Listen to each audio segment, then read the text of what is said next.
What's good, y'all? Welcome to Outside the Clutch. We're going to have a fun one tonight. We're going to be talking about a lot of different things. I think there's been so much craziness in the industry. We're going to get some other people's input. We're going to have fun with it, and we're going to learn more about Mr. Brandon Nixon of Nixon Reptiles tonight.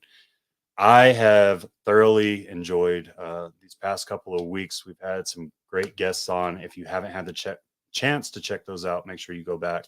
Check the previous episodes out. If you watch the past 4 weeks, we have been raising money for US ARC. I am very, very happy to say that we raised $710 for US ARC, and hopefully that'll help benefit the fight towards the Lacey Act amendments that have popped back up. So thank you all that were a part of that contributed to that pushed it out anywhere that you did. I really appreciate it. As we all know, YouTube's kind of stupid about the way they like to pay people. So most of that was brought on here. They ended up paying 400 of the 700 that was raised, but I'm going to, once they pay me next month, I'm going to contribute the other 300 as well. So US ARC will be getting that full $710, and I will be sending receipts so you guys can see that.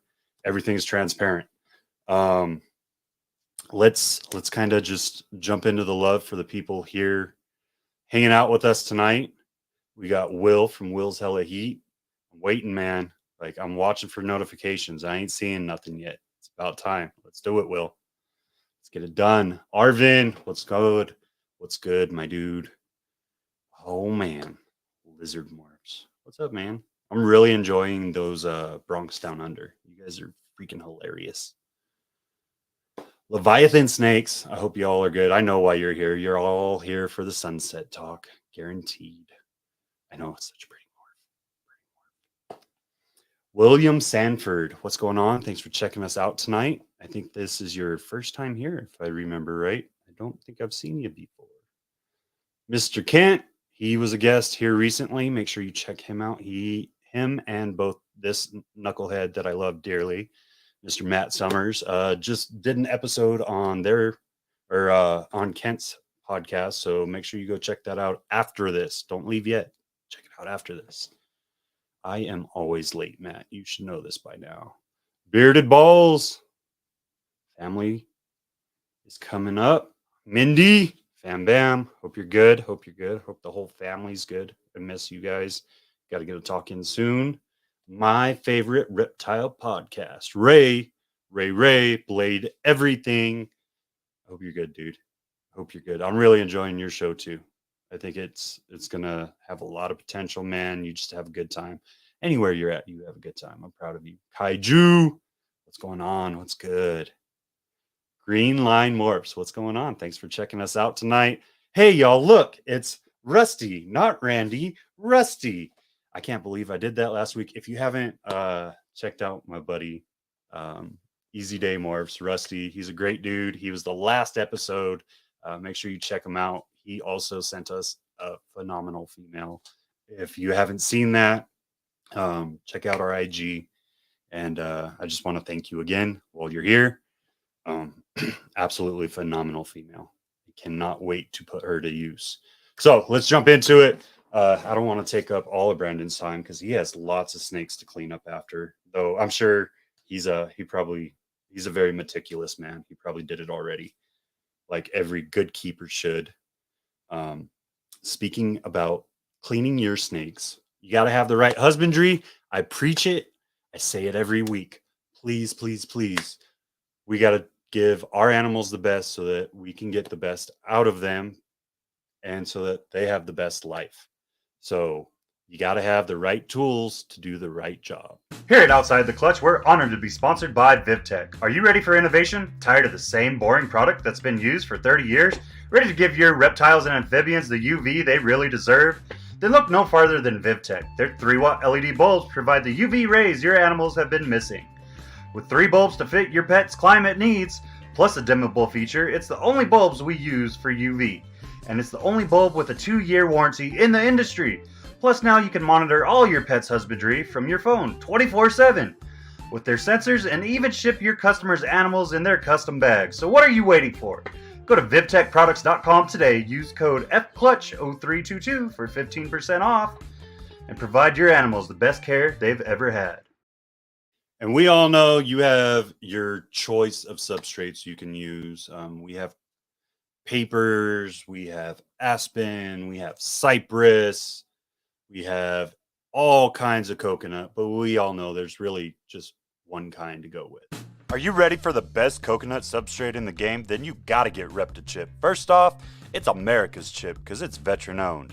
Secondly, why wouldn't you want the best cocoa chip for your animals? Go to reptichip.com, use code FEELYCHIPPIN for 10% off up to 3 breeder blocks, or your entire order of Easy Hatch trays or any Redline Science equipment on the site.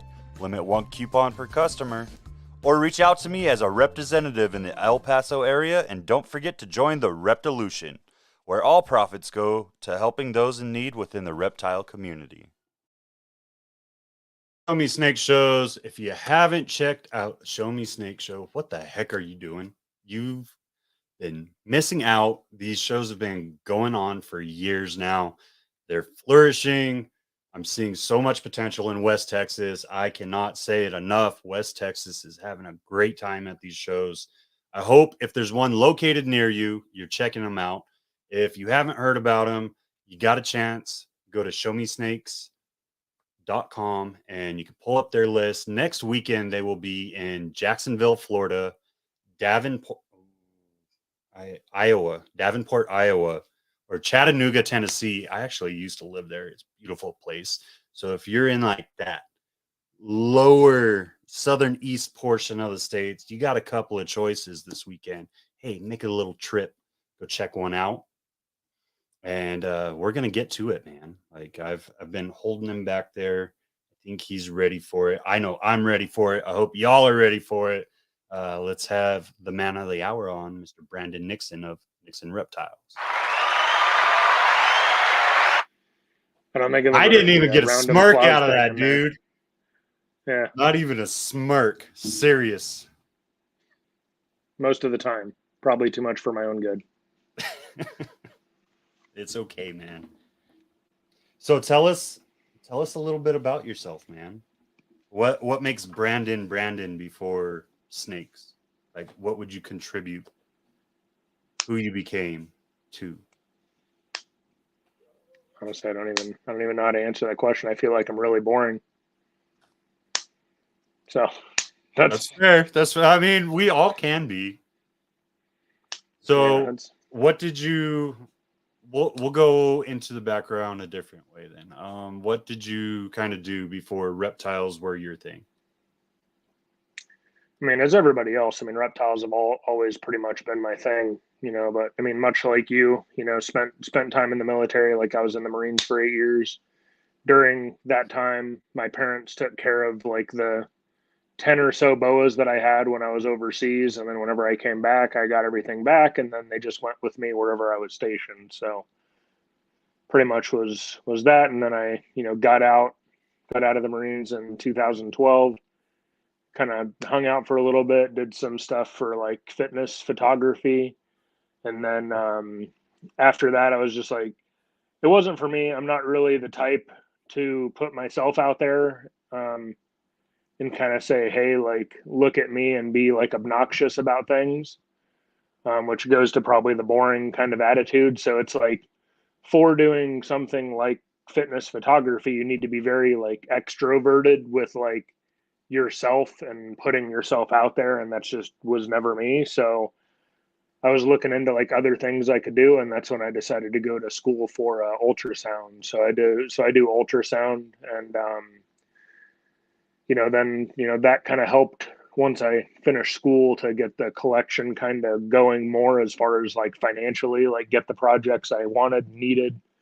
And then, you know, we did a little bit of moving around to find like the right spot, and we ended up in Maryland, as we were talking about earlier. And, you know, with just the collection kind of where it's at now, and then us kind of working on doing our own rodents and stuff as well, there wasn't enough hours in the day. So now I'm doing the ultrasound thing part-time. So I'm just doing that a couple of days a week. And then that gives me more time to deal with the reptiles and the rodents. So. So it's kind of something that kind of went from a very basic thing you just wanted to keep, and you've progressively gotten it since then to grow into something much more. Yeah, more or less. Yeah. That's awesome, dude. I mean, that's the goal of pretty much everyone in the industry in some way, shape, or form. So Oh I yeah, applaud you for being definitely. able to figure it out. Yeah, and hope, and I mean it'll do better, I think, as well. You know, like last year was our first like year with a reasonable amount of production and actually selling things. So you know, this year should be better. I mean, this year should be considerably better because we have a lot more visual pairings where we're producing visual animals versus like a bunch of het stuff. So I think it'll be a little bit better in that regard. And then next year should probably be like great because then it's like a lot of our like double het projects and different things that we've been putting together with, you know, higher quality animals. Maybe not higher quality, but like just very specific projects are going to be of age, and then those can be kind of put, you know, put to fruition. So that'll be really exciting, I think. Heck yeah, man. That's what it's all about. So while you were in the Marines, I know we talked a little bit before, and you said you were a recruiter for part of it, but before you got to that stage of your time in, what was your is it MOS in the Marines too? What's it Yeah, called in the Marines? Okay. yeah, MLS, yeah.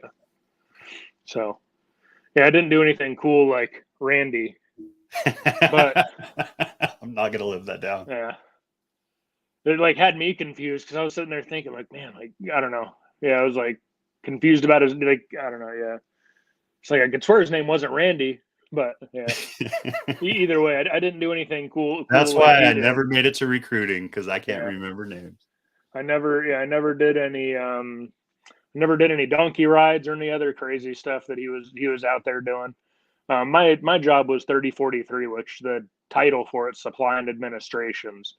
Okay. So basically, my first couple of years, I did the basically like if you know motor pool or whoever else needed any parts or whatever else, they would put their order in through us, and we'd use the very outdated system to order things and check it up on like what felt like a you know the same kind of computer or the same type of program you would play like Oregon Trail on, you know. So it was a very cumbersome system, and it was whatever, you know. So I did that for a couple years, and then we went on like the Mew. So then I like a Marine Expeditionary Unit with like the Navy, and we would basically just do like a bunch of training and stuff with with the Korean Marines, like the ROC Marines, Okay. the Australian Army guys, because it was either Iraq or Australia, and we ended up going to Australia. So you know, kind of one of those things where it's like I volunteered to go several times, but never ended up going. Which honestly, at the end of the day, it's probably for the good. But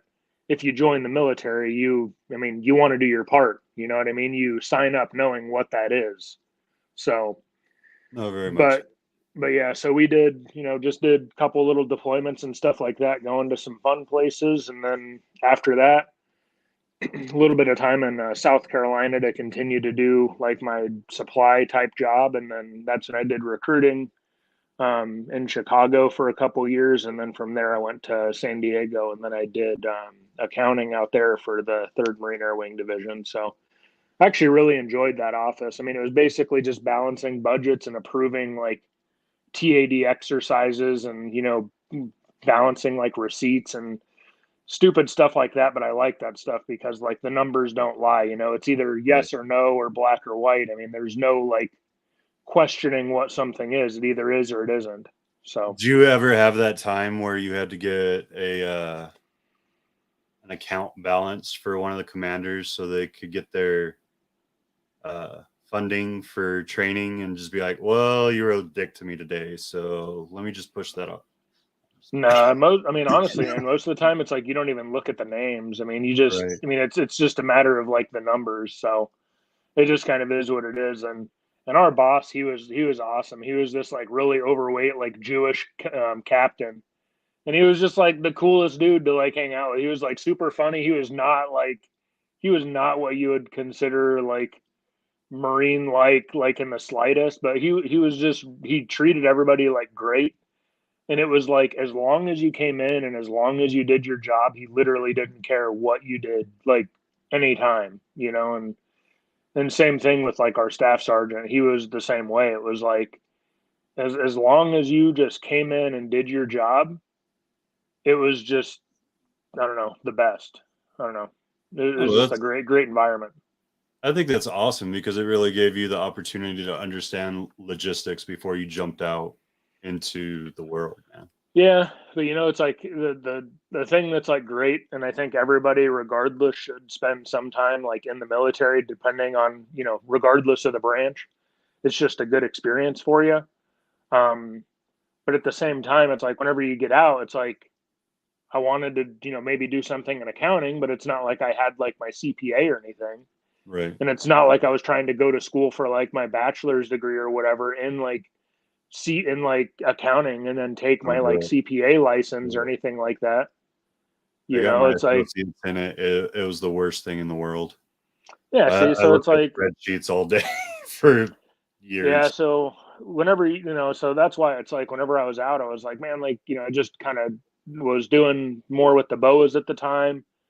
And, you know, so it's, I don't know. And after a while of like putting my resume out there to do that stuff, and I was just, you know, like, it's whatever. You know, I was like, I lost the interest to like try and do it. So at that point, I was just, you know, looking at doing something either on my own, which that's what everybody wants to do, right? Is like the goal really isn't like money or anything. The goal is time.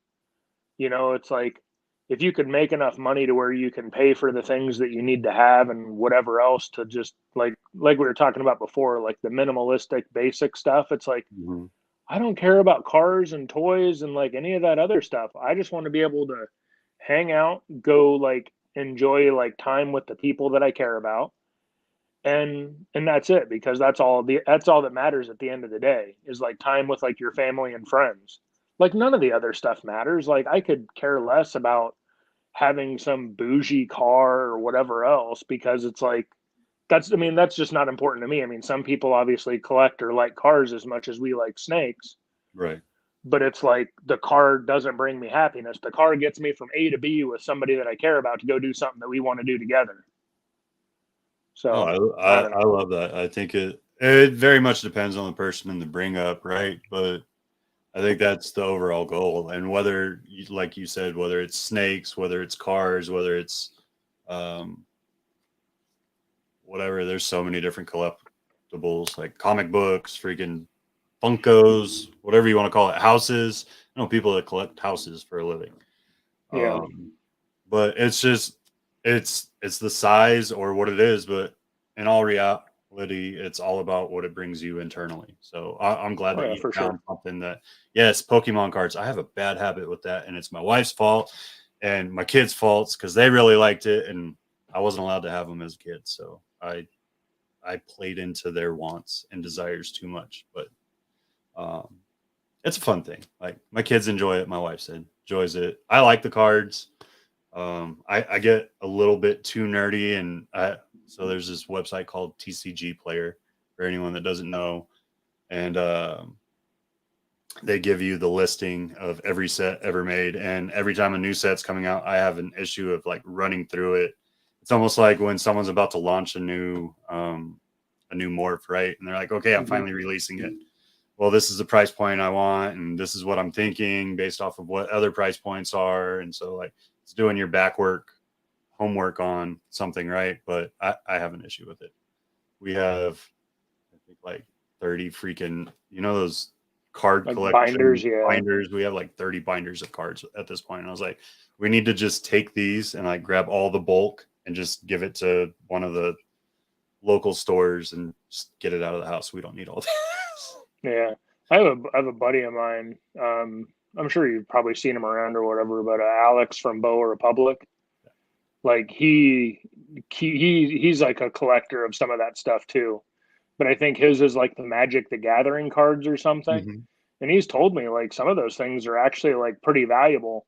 The problem that I have with those kind of things is like those require you to keep them, which isn't a problem, but it's like, what can you do with it? You know, it's like Right. with the snakes, it's like you could put these two together, they can make little snake babies for you, and now you have a whole new Pokemon. You know what I mean? It's like, so that's what I really like about this. It's like that furthering of the project, the furthering of like your vision. You know what I mean? Like that like creative aspect, you know, like Right. as a kid I always grew up like drawing and stuff like that. And it's like, so it's like making something or creating something or whatever, like that's very like enjoyable. Right. So with, you know, the snakes, I feel like the ability to be able to put one snake together with another snake and make more and make them different and exciting or whatever is like more enjoyable than like having a closet full of like 30 different types of Air Jordans, you know? I didn't even think about that. We could have gone on that too. Oh my lord. No, but I completely get it. I do appreciate, so like pre-military times I was always very minimalistic. Even getting out of the military, I tried to downsize a lot of stuff because I just had that mindset. I Yeah. grew up in a military family as well, so like we were always moving. So you didn't want a whole bunch of stuff because the more That's a stuff whole you bunch of stuff to collected, the move. more you're moving every 2 years, and it's just like at Yeah. some point you're just like, I don't want to do it anymore. Yeah, for sure. But so let's jump into, you got out of the army. You said that you Marines. went into Marines. I did it again. That's 2 weeks in a row. Mm. I know. Randy and I are gonna I'm come gonna get for you. slapped around. Yeah, Just like the kidding. next show I show it, like all the Marines are gonna like He's gonna gang up have on some me and like whoop my brass ass. knuckles that say Yeah, Rusty on the thing, just to really it's get gonna say that Randy flavor on in it there. though. It's gonna say Randy on it. Oh. Ah, horrible. Just called the devil dog. I don't even know what you want to call this. Um, my dad's one too, so I'm gonna get a lot of shit from that later today. Uh, Yeah. Like we said in that one thing, it's like it's all fun and games because none of us are in the Air Force, so it's right. fine. Well, my mom was, so I give her No. this. I give her all the crap. Um, when you got out of the Marines, you were obviously in shape because you can't be in the Marines and not be in shape. You got to be able to do pull-ups. Yeah. And you decided to go into um, photography. What captured your imagination in photography and made you take on that skill?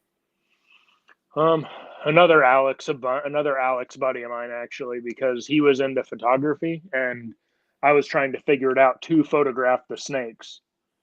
So it's like that's where like my interest in photography began was taking pictures of the snakes because I just wanted to be able to show them as good as I possibly could. And then he, you know, once upon a time, he used to do like photography, but he did it for like models and whatever else, like that kind of stuff out in like Bronx, New York, like, you know, and it's like that wasn't really my interest. I liked the fitness aspect of stuff. And it's like I'm far from in shape right now. I'm trying to work on that.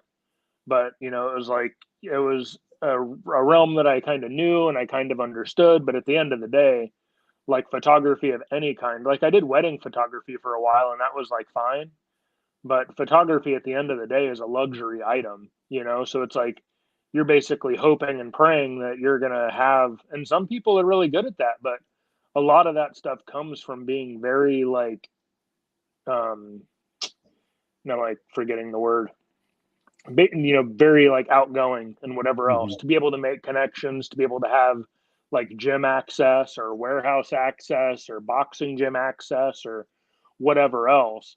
And it's like, again, that's just not me. Like, Right. and I don't know what it is. There's like, that's, you know, part of the reason why I wanted to go to into recruiting was to get better at like talking with people and stuff like that, because I just sucked at it. Like as a kid, I was always like the fat kid. I was like the fat kid in high school, you know. So it's like I didn't have that, I guess, confidence or whatever to like, you know, talk about like anything or you know whatever the case was. So it's you know, I mean, recruiting's definitely helped with conversating and different things, but it didn't help with my like desire to really push out of my comfort zone to get photography locations or to really like push that, and that's why it kind of like burned me out. I mean, I still like doing like the photography of the snakes, but I just have no desire to deal with doing it with people. No, I can completely get that. And So then you said you were doing weddings. It's like I'm sure every time you went with that, you had to worry about like a bridezilla or like I know the no, pressure for like the perfect shot at the perfect moment in weddings is the few photographers that I've talked to, Adam. Like they're always running around and you're trying to capture everything, and it's a lot to take in for one. But two, like trying to capture a couple of those perfect moments for the bride and groom can be somewhat hard until you've trained your eye to do so. it's stressful, but at the same time, it's not. Like for one, I was the second shooter, so Okay. I didn't have to worry about nothing. You know, like I did it with like other people that I knew that needed me as like a second shooter. So I would just Okay. like so at the end of the day, it was pretty much their responsibility to get that stuff. We would just have to make sure that we were not in each other's like line of sight, you know, so that way it's like you're not like behind whoever's doing whatever, you know. So it wasn't really like a big deal. And overall, like it's like even being the second shooter, like a lot of like my stuff ended up still being like stuff that was, you know, put in whatever album or whatever he created. Because he would always send me the stuff after and be like, hey, like this is how it turned out. Like I ended up like using some of yours for these and these. But a lot of it's like the filler shots, you know, it's like, you know, just the overall like the location or you know like the like doing like the snakes is almost like doing product photography, right? So you'd have Right. like pictures of the rings, you'd have pictures of like the shoe, you'd have like pictures of like all that like the little accessory stuff. So I mean at the end of the day, I mean it really wasn't as stressful as you would think it would be, but maybe that's just because I didn't take it as stressful or as Well, serious because I knew the images were going to come out the way that they were going to come out, so I wasn't like worried about it. and shooting pictures isn't as hard as your prior job could have been. Yeah. So, and it almost I don't know how it was there. Like I know when times were boring at base, it was almost like our leadership tried to make up games just to add stress into the situation to see how everyone would react. So, Yeah. So I didn't really have to deal with that pretty much at all because when I was like, I mean, yeah, like when I first got to Japan, like, cause that's where I was stationed was out in you're in Okinawa. now. And, you know, so for the first spot that I was at, that's kind of how it was. You'd have like, you know, your little like call where you like have to go outside and they get everybody. And then you have to do your little like weekly cleaning. And then there's just a little like hazing fest for the whole day, you know. But outside of that though, like whenever I got onto like the Mew, like we were on ship, you know, so it's like and we were like and I was with like the embarkation guys, so it was like 20 of us in one spot just hanging out. One dude brought like an Xbox and he hooked it up to the TV in there and we'd be playing Madden like in all the time off, you know what I mean? So it's like we were just kind of hanging out. You'd get to port, you'd do all your offloading or whatever, you do like your training, and then you'd get your like couple days to like go out and like enjoy the country and you know see different things. So you know, and then whenever I after recruiting duty, like I basically just always had like housing, you know what I mean? So it's like I lived off base, so I didn't even have to deal with like any of that stuff. So I didn't have to deal with it for too long, and overall it was a yeah, more or less a positive experience. But that's what was great about that office I was in, man. That captain and the staff sergeant, it's like you did your job and that was it. Like, you know, like you didn't they didn't do the little games with us, which I think was That's good. beneficial because you're not going to want to work for somebody you hate. And all that does is bring resentment. And that's exactly why I got out too. Like I got out because I knew after that duty station it was not going to get any better. Right. So I was like, nope, I'm done. 8 years is enough, and 8 years is kind of that point where if you stay in and do one more enlistment, like you've hit 12, and by 12 you may as well do 20. So I you know I was like 8 and that's it. So got out and that was done. So Nice. So you went into the photography and then you went into well it's ultrasound, ultrasounding tech, right? Or are you yeah. Okay. Well, you know, a lot of people get their panties in a bunch, but it's ultrasound technologist. It's Okay. fancy. Yeah, fancy. Yeah, it's Bougie. fancy. Yeah. Um, what was kind of your thought to go from photography into, okay, I want to take inner photos of everyone now? Well, when I was looking to reenlist, like at that halfway point in like 2008 or whatever, I was looking up on like a list on like, you know, CNN, like money.com, like, you know, jobs to grow, whatever. And ultrasound was on there. And I had previously heard of ultrasound even back then in like 2008 as like something people did with snakes to like help with like breeding and stuff. So I thought that sounded kind of cool. So I was like loosely familiar with it. I loosely knew what to look for because I had already like looked into that as a possibility. So that's when I found a school when I was out there, out living in LA, that was a KHAP accredited school, which it's like a certified allied health something something. And basically that just means it's a program that is kind of gets the little night christening from the accrediting agency, so you could go through the school and then immediately sit for your boards and stuff like that. So that's pretty much what it was, is the fact that there was a lot of growth, the fact that it was like stability. Unfortunately, people are always going to be getting sick or whatever, so it's like there's always going to be a need for ultrasound. So it's a very secure position for sure, and I could always get a job. Like if my girlfriend and I decided to move anywhere or do anything, I could find a job somewhere else pretty easily.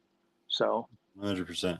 I think it was a smart move. I like how you've kind of integrated every aspect of your life somewhat towards the snakes. Like photography, you wanted to be able to capture snakes better, so you learned photography. Ultrasounding, you oh knew yeah. it was a part of the game, so you based your career at the time off of ultrasounding. When you were in the military, you said you had seven bows, I mean, I don't know. something It was like like that. less than 10. Like at least like when I was in Japan, I had like less than 10, and my parents took care of them for the about 3 years that I was overseas. So What when you were at that point, did you know, okay, I wanna breed, or was it just I'm just collecting to collect at that point? I actually had a litter with a buddy of mine. I did like a breeding loan. My parents like went and like drove the snake to the dude's house and dropped it off over there, and that was my first clutch, or my first litter rather, was in like 2007. So we Nice. dropped my female off. The female was bred by the male. He produced babies, and then we split the babies, and yeah. That's So awesome, dude. So I you've been always, around for a minute, whether you wanna say it's full time or not, but you've been doing this for a good chunk of time now. yeah. I mean, I've always been interested in it. Yeah, for sure. What's up, mama? That's my mother-in-law showing support. Appreciate you. Um, so when did you decide that you were gonna take your idea and turn it into what it's become? Mm. I mean, so around the time, so when I kind of started to focus more towards the ball pythons, it was like 2018, 20, like basically like 2018, 2019 is when I started to do a little bit of like research on kind of what I wanted to get or what kind of route I wanted to go. And at that time, I came across one of Miguel's like videos where he was building a rodent building, or not a rodent building. He was building his little like facility like outside of his house in his backyard. And I know I've mentioned it before in like other little interviews or whatever, but that's really what kind of pushed me to like really just go all in on the ball pythons and really kind of focus on them. The other stuff I feel like is mostly just like passion projects. Like they're just really cool animals, you know what I mean?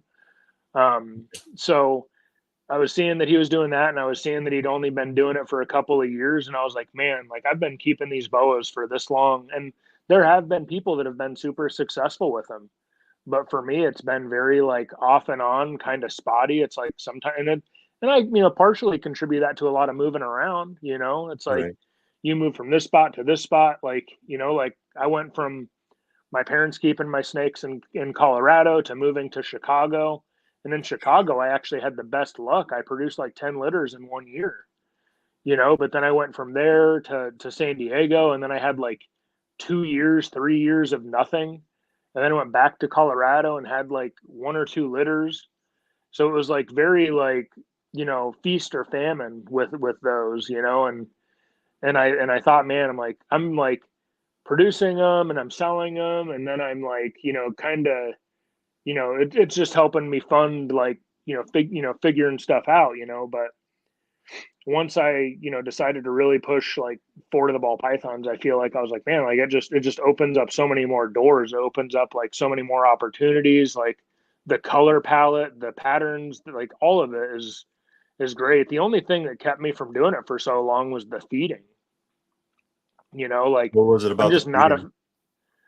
a I mean, my picture that I used for this little thing is me holding one of my pet rats that I had for 3 years. It's like rats of like they were like my first pet that I had when I was a kid. Oh man. So it's like they're just the cutest little bastards. Like they're super friendly. They're really enjoyable to have. So the live feeding was what kept me away from ball pythons for as long as. And I don't feed live rats. I just don't. Like it just doesn't happen here. I breed ASF, and I also have like a very small amount of mice, which I don't even need anymore because my stupid ones that were on a little hunger strike. Like I gave them one mouse, and then the next week I offered them an ASF, and then they're right back on ASF again, no problem. But and I have several that will take, like most, like maybe not most, but a good half of them will take a frozen thawed rat too. Like I feed frozen thawed rats. I don't have a problem with that because I wasn't a part of its death. You know what I mean? Right. But it's that's what kept me away from them for so long is the feeding of like a live rat. And because I didn't know ASFs were like an option until I started to look back into it in like 2018, 2019. And then people were talking about these, these desert field mice some people have, and I was like, maybe that's the solution, that, or, get them on frozen thawed and whatever. But at this point, it was costing too much to buy live rats like every single week or whatever. And when I say rats, I mean ASF. So we decided to start like kind of producing our own, at least as much as we could to help offset that cost, because Right. it was running like 300-400 bucks a week, and that adds up real quick. Yeah. So I was like, Absolutely. man, like we got to start doing our own thing. So we got a couple ARS racks for the rodents. I mean, I built my own, and those were kind of working, but I feel like it just I feel like wasting so much food and stuff, just pouring it into the bin. So, and maybe that's just me being dumb. It's like maybe like because I felt like some of the babies, they wouldn't like quite grasp like eating through the little wire and stuff. So I was always pouring cups in there, and I'm like with the ARS, there's a bigger gap for them to like reach in and get stuff. So I don't know. Side tangent, but either way, that's how Oh, we got there. I like it. Yeah. I never thought about it that way. I will say with my production, so I take it from a bag, I put it in a giant trash can. Is well, I mean that's literally what it is, and I use that to Yeah. store it so that nothing can get into it. Um, but so you get dust created from that, and then obviously as you're applying, you get a little bit more dust as it moves around, and the friction breaks it up a little bit. But so I definitely noticed loss from that. Also, I noticed that if someone else picked up the food instead of me, there's a lot more dust at the bottom of the bags because they were throwing them into the truck versus me Gently sitting there and placing. like actually grabbing them and like placing Yeah. them like this pellet's like gold. I don't want it to break. Oh yeah. I know what you mean. But Yeah. yeah. So when you decided to start looking into ball pythons, what was that morph that like really captivated you and brought you into it? I mean, as Stephen and Courtney know, it was the sunset. Awesome. What was it about the sunset that was like just grabbed your imagination at that point? Because when you were talking about it, like 2019, we were barely looking at single gene or maybe like one codom sunsets, right? Probably. I don't know. Yeah. Yeah. And that's part of it, right? You didn't see a lot of them. Right. You didn't see a lot of sunsets. You didn't see like there was very few of those things available. It just was what it was, you know. And it's like I picked up a male from Brock and 3 female hets, you know. So it's like I picked those up, and that obviously wasn't my first like ball python purchase, but that's like the one where I was like, okay, I'm like, this is the project that I'm going to get. This is the project that I'm going to like really work. And this is the one that I'm like really going to like enjoy, you know? And so that's what Sunset was for me. And a lot of it, like I said, it comes down to the fact that there wasn't a lot of them available. So it's like kind of that like supply versus demand, right? It's like there wasn't a lot of them. So it's like that's part of the reason why I wanted it. I also felt like it was super untapped because of those reasons, because you didn't see a lot of combos, you didn't see a lot of things. So it had a lot of upward potential. So Smart. What was that first animal that you brought home when you got into ball pythons? Like obviously you had the boas, but what was that first ball python? Do you remember? first ball python, yeah, the first, well, me like, so the first ball pythons I got were back when I was 16 years old. I got a pair of het albinos that I paid like $1,500 for at like at like one of the reptile super shows down there in San Diego.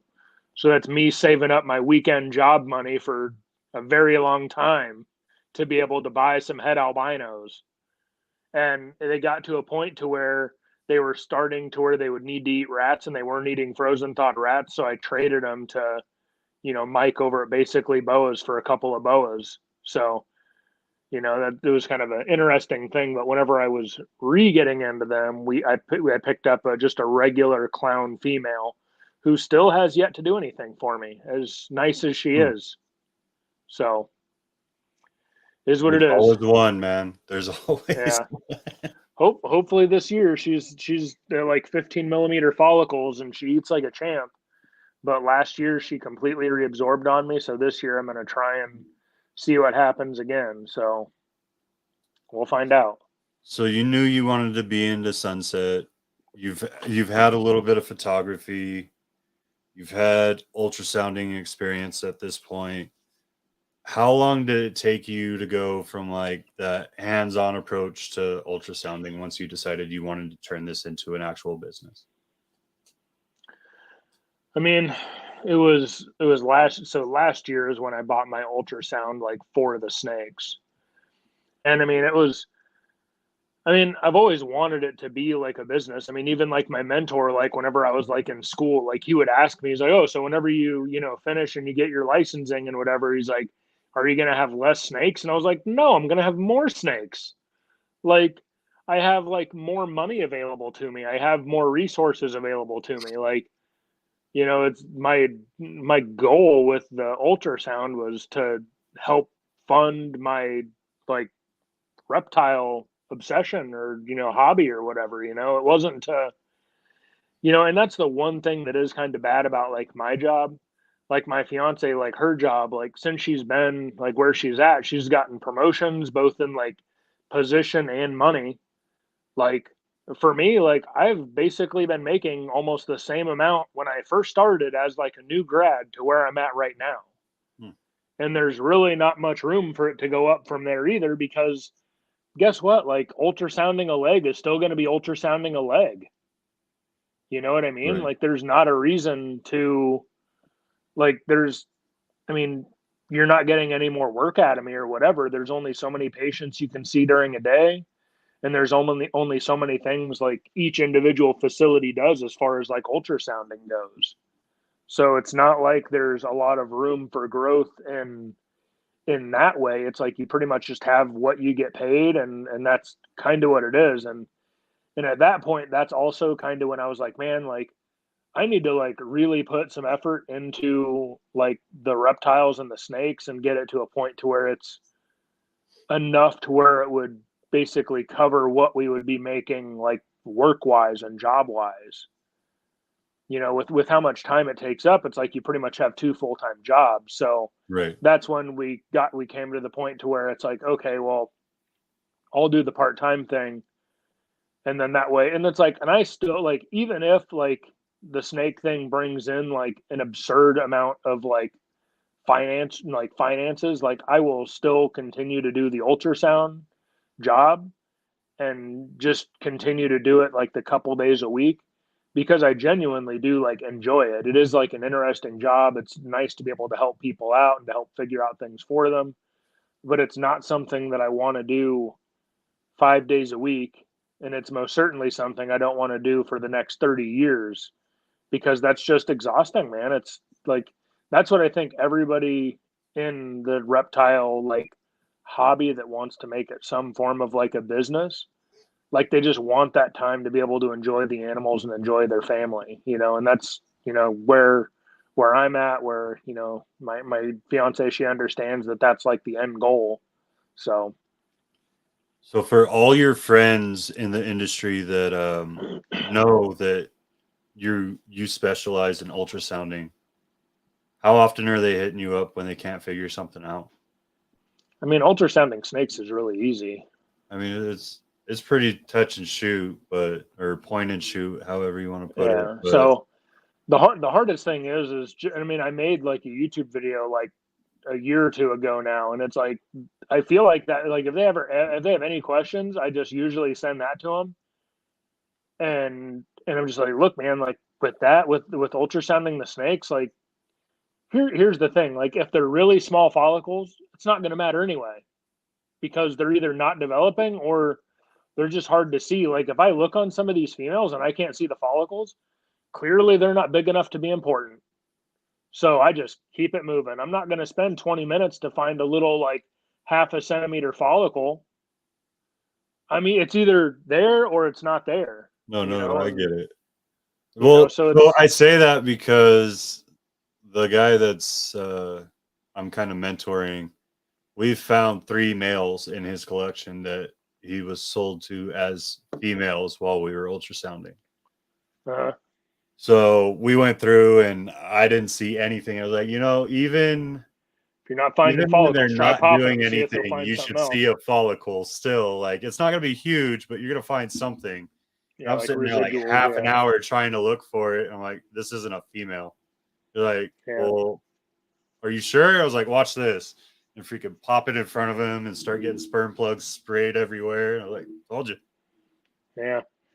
But that's the joys of being a newcomer in the industry. Luckily, I've never done it to anybody. I like double and triple check my snakes, but I can only imagine when you're trying to grow something.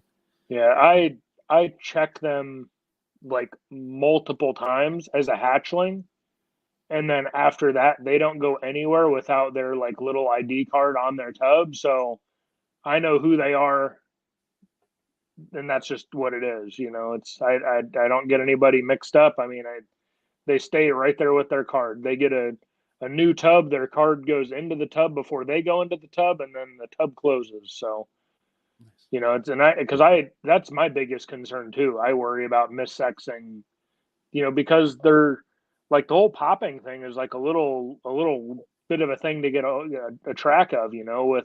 With boas, you kind of do like this palpating thing where you just kind of feel with your thumb, along like the vent. You slide the finger down, you feel some little bumps, you got a boy. You don't feel nothing, you got a girl. Right. So it's very like once you feel the bumps, you know that it's a male. Like there's no question about it. If you don't feel the bumps, then it's a female again. It's very hard to like mess that up. With the ball pythons, I feel like that's a little bit trickier. But like we just hatched our first clutch just to cut like 2-3 days ago now, and it's like I pulled them out like when my fiance was down here earlier. And we were like, all right, let's see what these are sex wise. When they're babies and they're that small, you could just yoink those things right out of there, pull them out, pop those things out, and you know what it is like pretty reliably when they're like young and weak and they don't know what they're doing.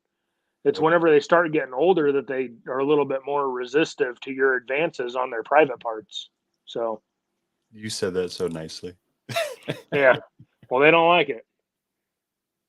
Oh man. Is there, I know you said you direct a lot of people. Is there any tips for those that are even thinking about jumping into ultrasounds that you would like to put across? Like I know I've done a lot of palpation. I'm getting better with my ultrasound. Like I I do actually have to play with my gain just because of my eyesight and like the way I see different shades of colors at times. Because if their follicles are small, I have to have the gain up a little bit in order to see the outline of it. But what's interesting is sometimes the darker it is, the easier it is to see. really, So it's like whenever we do ultrasounds on like people, right? Like we're in a dark room, we turn off the lights in the room, where like the screen is like basically where you're not having like a bunch of blowouts from your highlights and whatever else. So generally speaking, the darker it is, the easier it is to see the structures. And then also whenever you're ultrasounding, like start, like I like to just have like a little deli cup. Well, actually, I have this one here because it is my ultrasound cup. So I just have a little deli cup and I just sploosh my gel in there, and then I just dip the probe, and then I look in the snake. So whenever I start, I like to start kind of up in the mid part of the body to try and find the gallbladder, and then go down from that. Because like the gallbladder, like shortly after the gallbladder is where you're going to start to see the follicles and the ovary like ducts. So basically, if you just start up high and you just work your way down, you'll have better luck. And then also, just because I have extra tools here, if this is the snake, you don't want to start here. You want to start up here, because you're going to be able to get better access through, like, without the same rib shadows and stuff as you would like here. Unless they're really big follicles. And again, it doesn't really matter. But if you're sitting in there playing like Where's Waldo, your best bet is just to like tilt here versus like moving the probe up and down. okay, nice. So I like it's that. pretty much just that. So when you decided to jump into this, what size was your collection, and where have you seen it grown over the? You said you started again in 2019, 2017. Well, I started to get the ball pythons in like 2018, 2019, somewhere around there. Honestly, I don't really know size. I mean, probably like 20, 30 something animals. Okay. Maybe somewhere around there. Since then it's, definitely grown. Like now I don't have them all full, but we have space for 110 adults, and then we have space for 290 babies. So, and that's not including like my like boa enclosures and the berm and the berm enclosures and stuff like that. So That's a lot, man. I applaud you. Is it you and your fiance that do it together, or is it strictly just you? I mean, she helps out. Like if I ask her to help out with something, like She she'll help holds the out. Like, snakes, or she I actually mean, cleans yeah. and gets her hands dirty? She's well, so like I think probably like 6 months ago, maybe more, we had a utility sink put in our like laundry room. So now, like if I bought like a couple of like extra tubs and stuff for pretty much every rack. So now what I'll basically do is if a cage is like dirty and it's not like a spot clean situation, like if they just blew the sucker out, I just grab a new tub, grab some new cypress mulch, throw it in, put it in the spot, new water dish, put the snake in, and then I just take the tub, set it off to the side, and then whenever I have, my little like, because I bought like basically a level of tubs for every rack. So it's like I've got like extra. Well, I've got like 4 or 5 extra. The 55 series tubs. I don't have any extra 70-30 tubs, but those don't get used nearly as. I mean, I'm using all of them, but I don't. I always have like extra ones that are clean. Because not every space is being Right. used. But it's like having just a couple of extra tubs on hand makes it so much easier, because you can just have a whole brand new tub with everything in it, put it in the spot, and put the snake in the spot, and then clean out the tub, versus like hold the snake for a while and then I'll clean this thing and do the little scraper and do the whole deal. So having that sink like makes like a huge difference as far as like efficiency, I think, goes in time. And I'm not using like 1,000 paper towels to clean a tub. It's very aggravating. Yeah, that's the logistics person in you coming back out. You're looking at all that waste and It is, man. time Well, and it's just product. really annoying, because it's like the paper towel and like F10 or chlorhexidine or whatever you want to use, like going like just emptying the tub out. I don't care what you use, cocoa or cypress. There's a ton of dust and whatever else that's in there. So you dump the tub out, you scrape everything out, and then you're like sitting there like going through like 10, 15 rolls of paper towel just to get like all the stuff that's in there out of there versus like the sink. I just do like a preliminary dump in the trash. I got like a little strainer in my sink. I just spray it with hot water, give it like a scrape in any spots where there's like urates or whatever, and then like a metal scrub brush. And I'm just doing that and then just rinse it out, and it's ready to go. It's like I don't need a bunch of paper towels to get this out of there, to get that out of there. It makes it just faster. And that's what it comes down to. It's like fast, like the period of like, or the area of least resistance, you know what I mean? And it's like the snake projects are like the same way.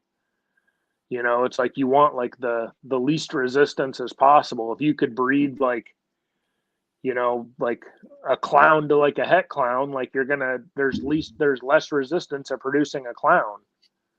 Right. So it just makes it a better experience, I think, overall for you. So Sorry, I just got an alert on my phone. no worries. Joys of Texas and living near the border. Anything happens and every surrounding city gets blown up with the alert. Oh, exciting stuff. Yeah, it's wonderful. It's wonderful. So you said you have how many breeders again? Well, I have space for 110. Yeah. 110.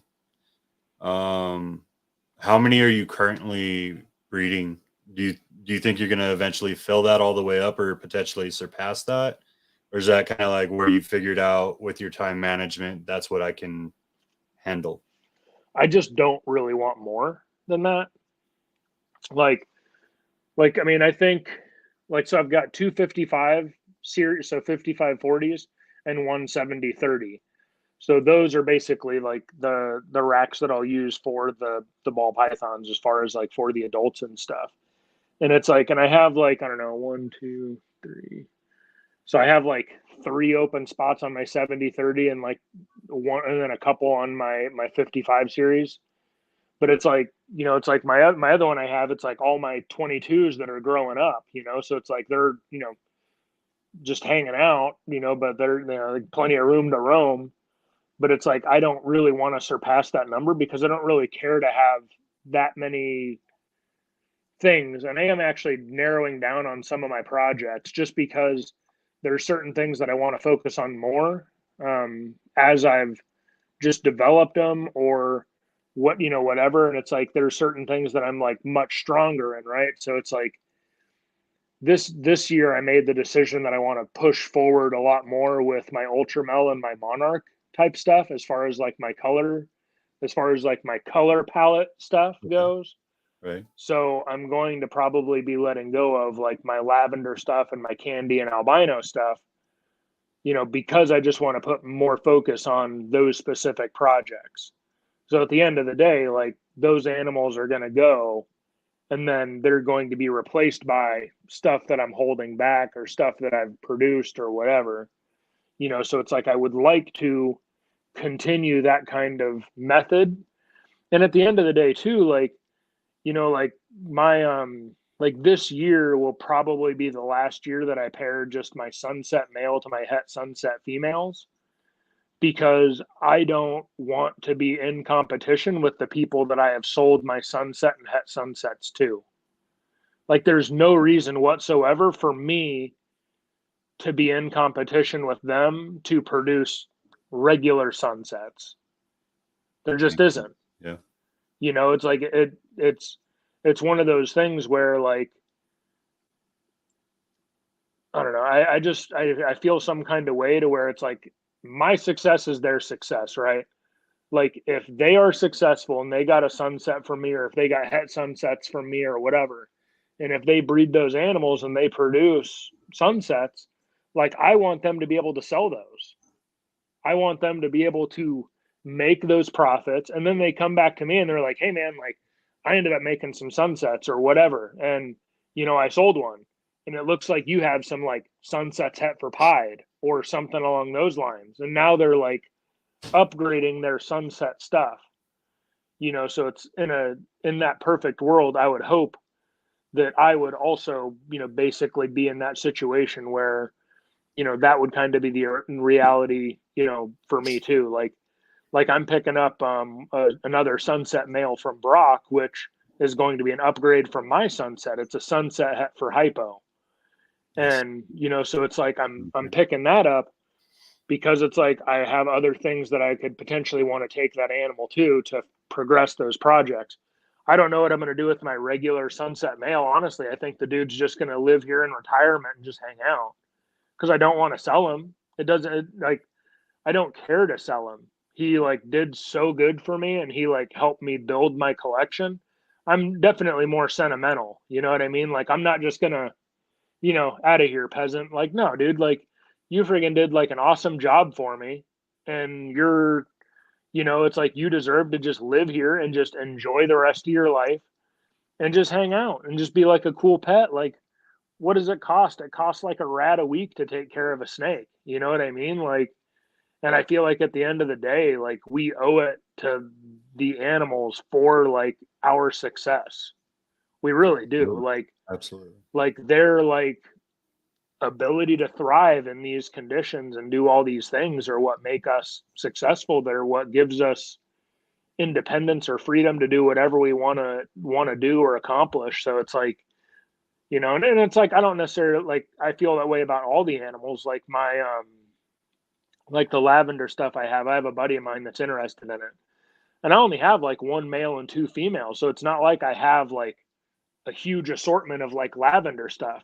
But it's like I would want that stuff to go to somebody that genuinely will appreciate it and like genuinely like enjoy those animals and enjoy those projects or those different things. I So love that, dude. It's very few. I was actually talking to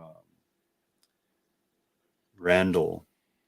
I forget how to pronounce his last name. He's very big into ATVs, and he said it is very few and far between anymore that you find true hobbyists in the any facade of the industry, right? Like, or any niche of the industry, whatever you want to call it, but like whether it's ball pythons or anyone else, like anyone that does the hobby strictly because they love the hobby.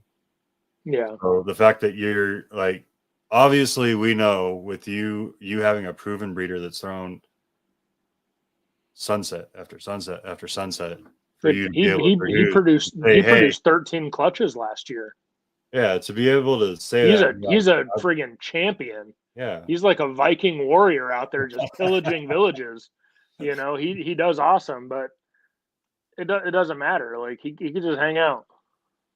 But So I think that's very smart, and that shows you love because obviously you could throw that up as a proven breeder, and let's face it, in the sunset market right now, the way people are going with it, the way I'm seeing a lot more hype. I don't know about everyone else, which is good. That's something that you've created, and Miguel's created, and Steven and Courtney have created. Like all you guys working the Sunset Project have worked very hard to create the the love interest for in the that project, work. yeah. Absolutely. So for you to say, hey, this would be an easy paycheck, but I love this snake and it's Oh kind yeah, of he's awesome. laid the foundation for me on what I want to do and not have to go after the money is outstanding, man. I think Yeah. more of that needs to be found.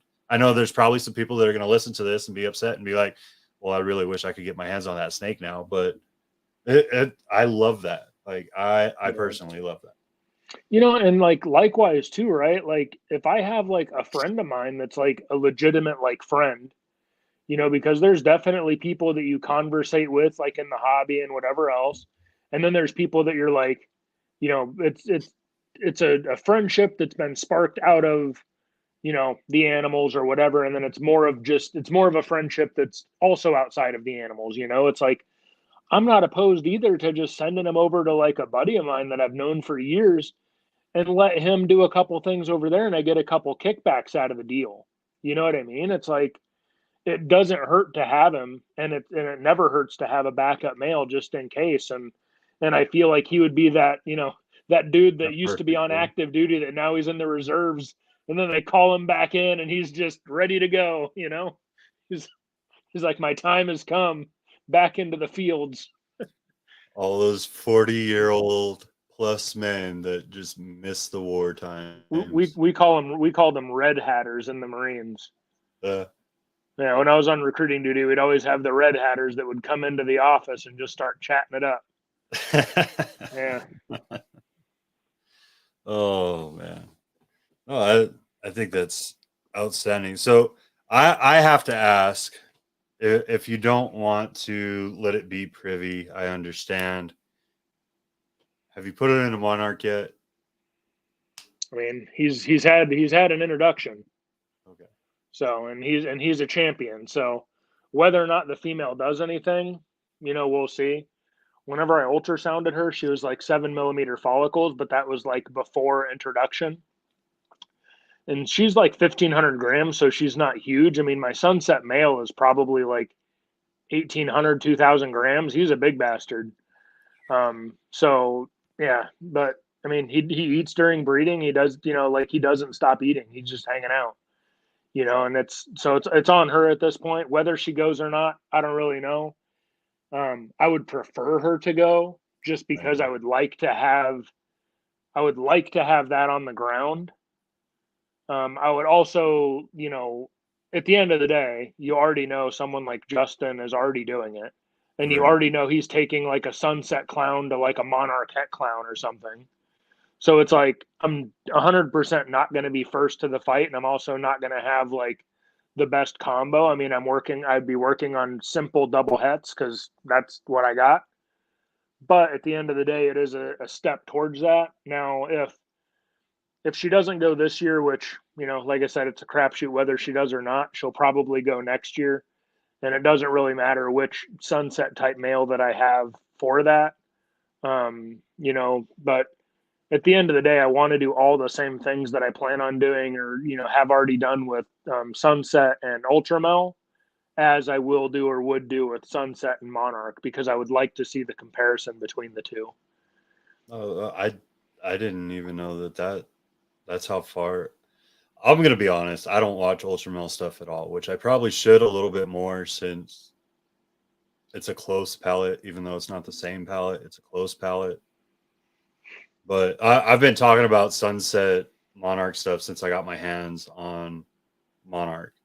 I don't have any Yeah. Sunset, so I have no grit in the game. But I've been saying it since day one, since I've seen Monarchs in person. I was like, there's something about the palette in Monarch where I really think the red's going to come out of.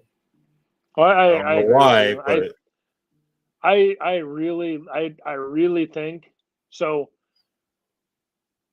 It's hard to place where the Sunset Desert Ghost lies in the spectrum of favorites on there. I think that the um, I think the Sunset Hypo is super pretty.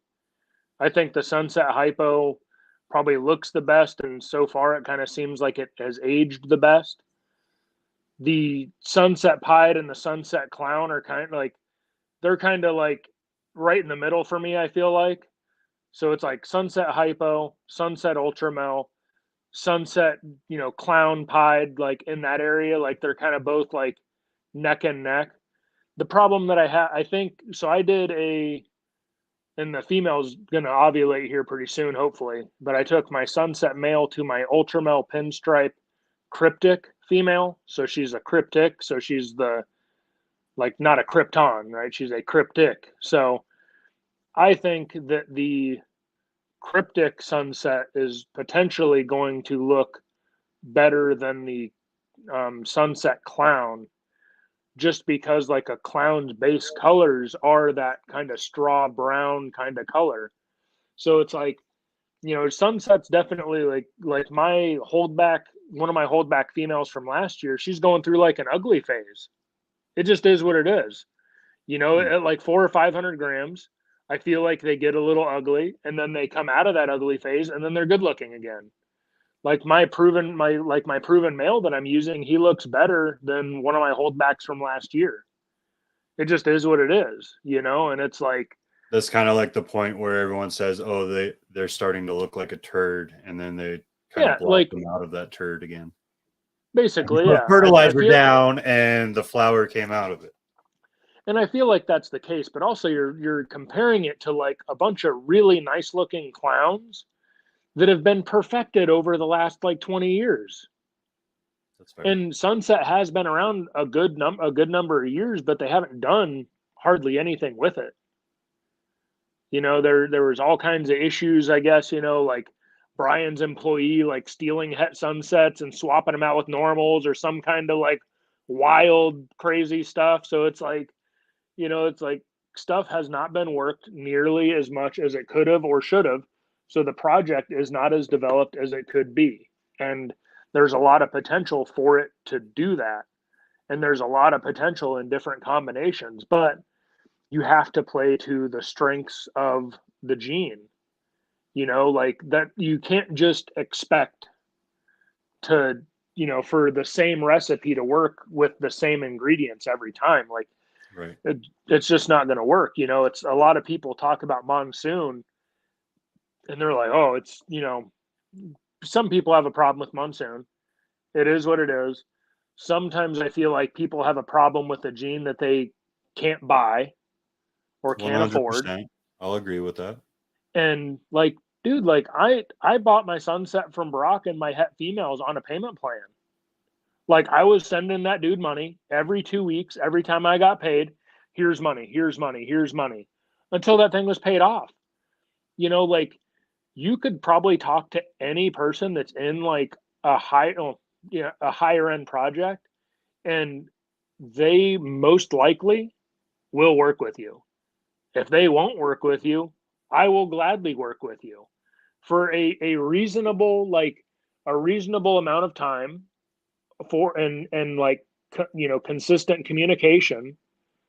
You know, it's like that's all you need in like some of these like payment plans is just communication. It's like, hey man, like I get paid once a month or I get paid every 2 weeks or whatever. I'm going to send you a payment every 2 weeks until we get this thing, you know, paid down or paid off. It's like you could get yourself into whatever project you wanted to if you find somebody that's willing to work with you. It just is what it is.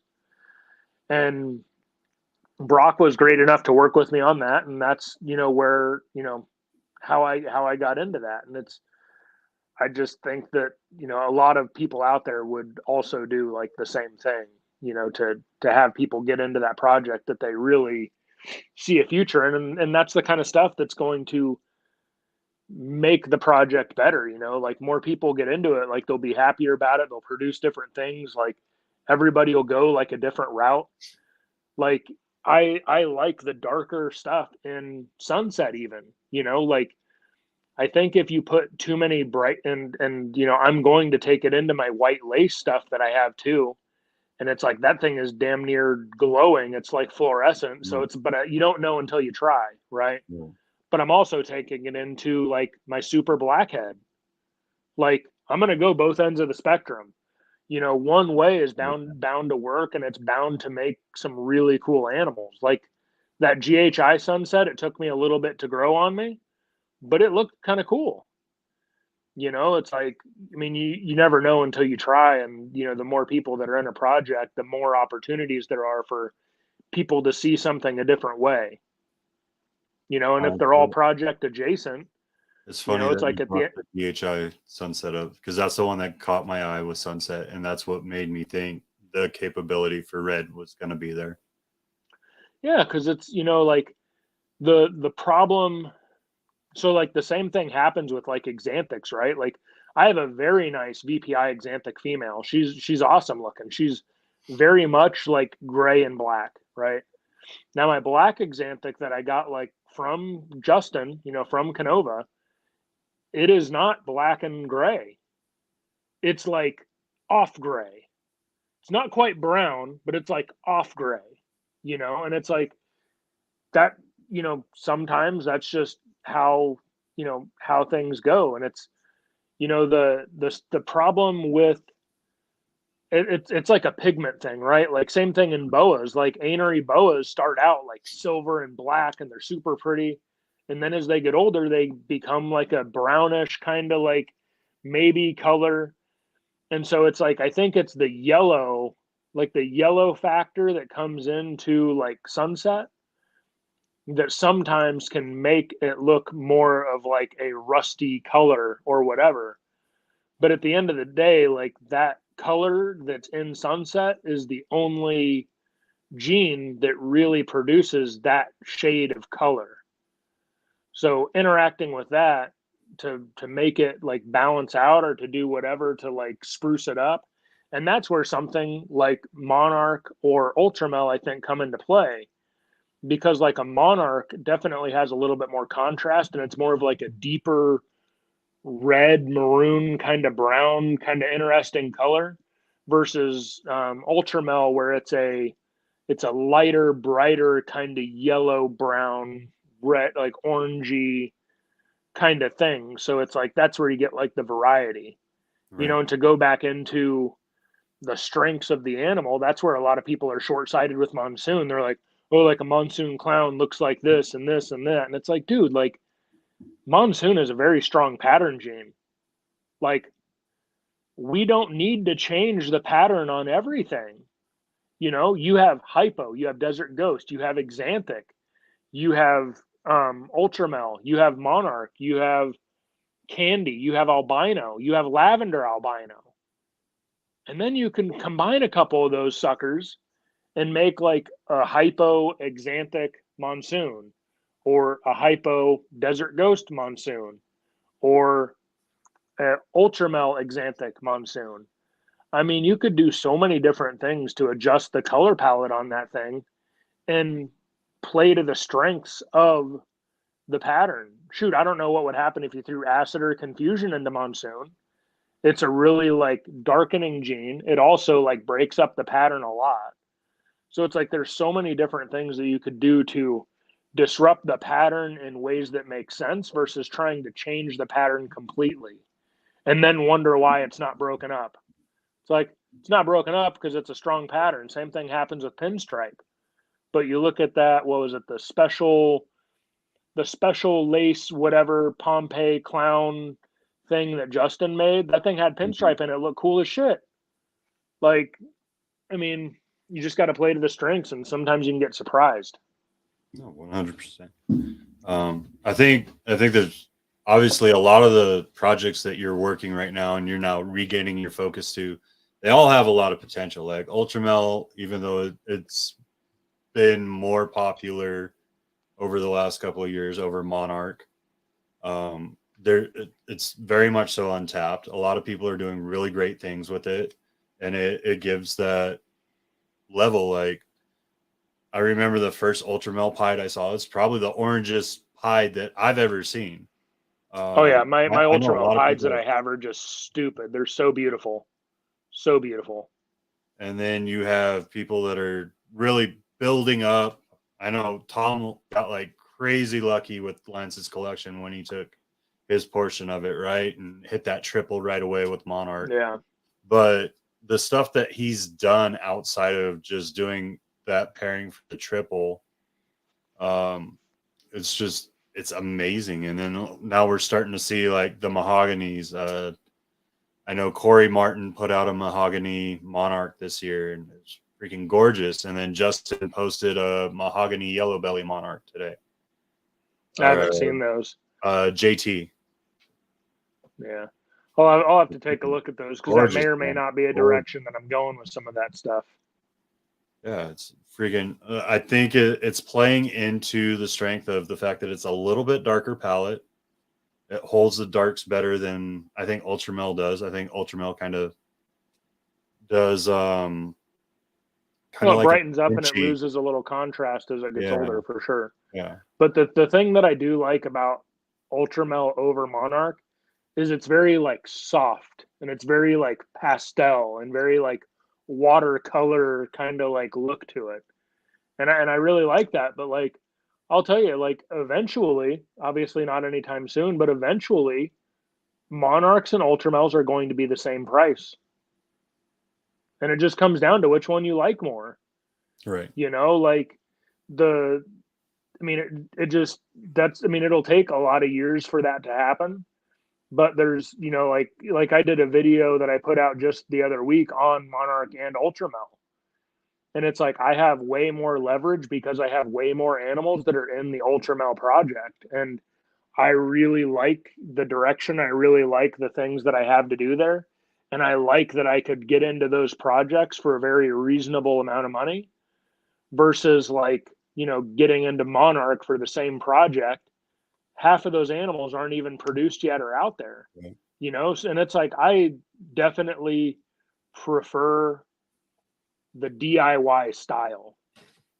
Like it's, I jokingly will say it's like balling on a budget. You know what I mean? It's like, because at the end of the day, like if like I would not sell any of like the double het sunset ultramels I have right now. I just wouldn't.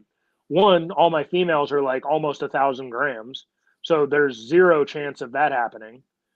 But also it's like there's almost no amount of money that you could offer me for those that makes sense because I could, maybe miss or maybe hit on my little double het to double het pairings. But whenever I produce my, Ultramel Sunset male that I can then take to those girls that I already have established that are already of age and everything else, it's just way nicer. So if you were to buy into a project or want to get in a project, the best way, and that's why like I don't understand some people that are, dumping or lower or getting rid of or whatever. Like, so I get it, if you have like codoms or whatever and want to increase stuff, then sure. But, like regular pieds or regular clowns or regular hypos or whatever else, there is a huge amount of opportunity for somebody to get a small group of pieds, clowns, combo clowns, like with very simple, easy to identify codoms. Because let's be realistic, some codoms are a real pain in the ass. Like Mhm. you want stuff that I feel like you can ID, and then get yourself whatever male you want for your project. If you want a monarch, if you want an ultramel, if you want a sunset, you want whatever. Like there's the only way you're not going to either A, make money or B, produce the animal that you want is if you just give up. Like at the end of the day, if you get whatever male you want and pay like whatever the cost is and take that to your females, it's going to work out. If you 100. were to go purchase a monsoon male right now for like 15 grand, but you had like 10 females chilling, hanging out, like if you had a couple of desert ghosts, a couple of hypos, a couple of lavender albinos, a monarch, an ultramel, if you had those females lined up, you just 2 years later put that male with those girls, produce all your double hets.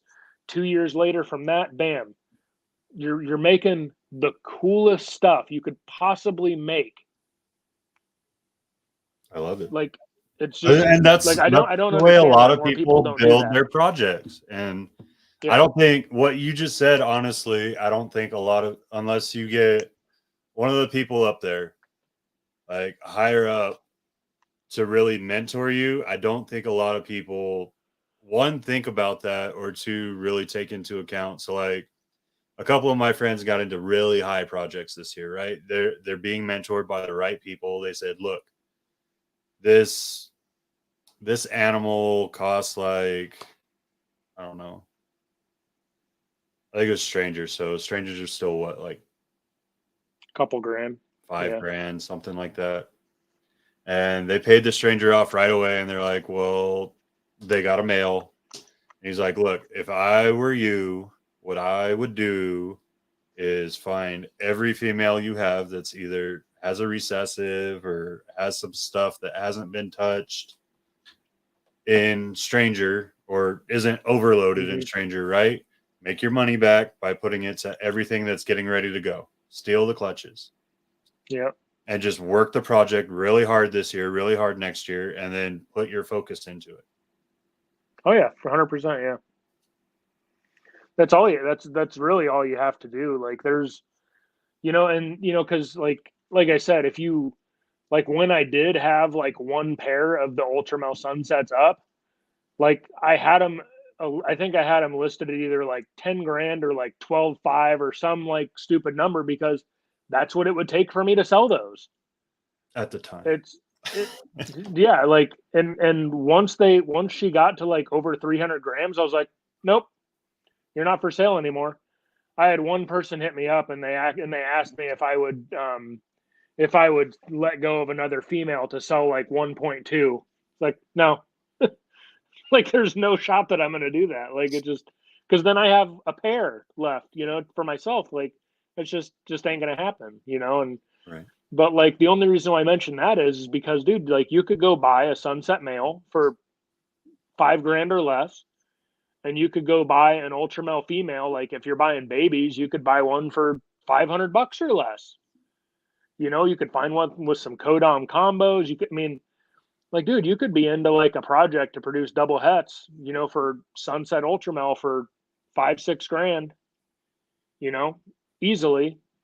And you could make all the double hets your little heart desires. You're not going to be stuck with a pair. You know what I mean? It's like, and obviously there's risk to that because like I bred my sunset to my desert ghost combo female and I ended up with 4 males and 1 female. Right. Sometimes things happen. It's like you don't get the best odds, but if I had 2 desert ghost females to take them to, I'd have ended up with more than 1 girl. You know what I mean? So I think I truly do like and enjoy building out like projects. Like the main reason why I got that, or I'm getting that sunset het hypo from Brock, is because I have like a double het sunset hypo that I produced, and instead of going for the 1 in 16, I'm going to go for the 1 in 8. It just makes more like mathematical sense. Likewise, I know Steven and Courtney, I know they picked up a clown het sunset to go with like their double het sunset clown females. I have pulled my ad and reposted my ad like at least 10 times for my double het sunset clown female, just because I'm like, do I let her go? Do I keep her? Do I let her go? Do I keep her? And it's like right now there's no ad up there for her because I'm in that mood where I want to keep her right now. And I'm like, because if I do that, like I need to buy a clown het sunset or a sunset het clown to breed to her because I will increase my odds versus doing like double het to double het. So it's like that's where I feel like spending more money to buy a male that can increase your odds mathematically makes more sense if it's available.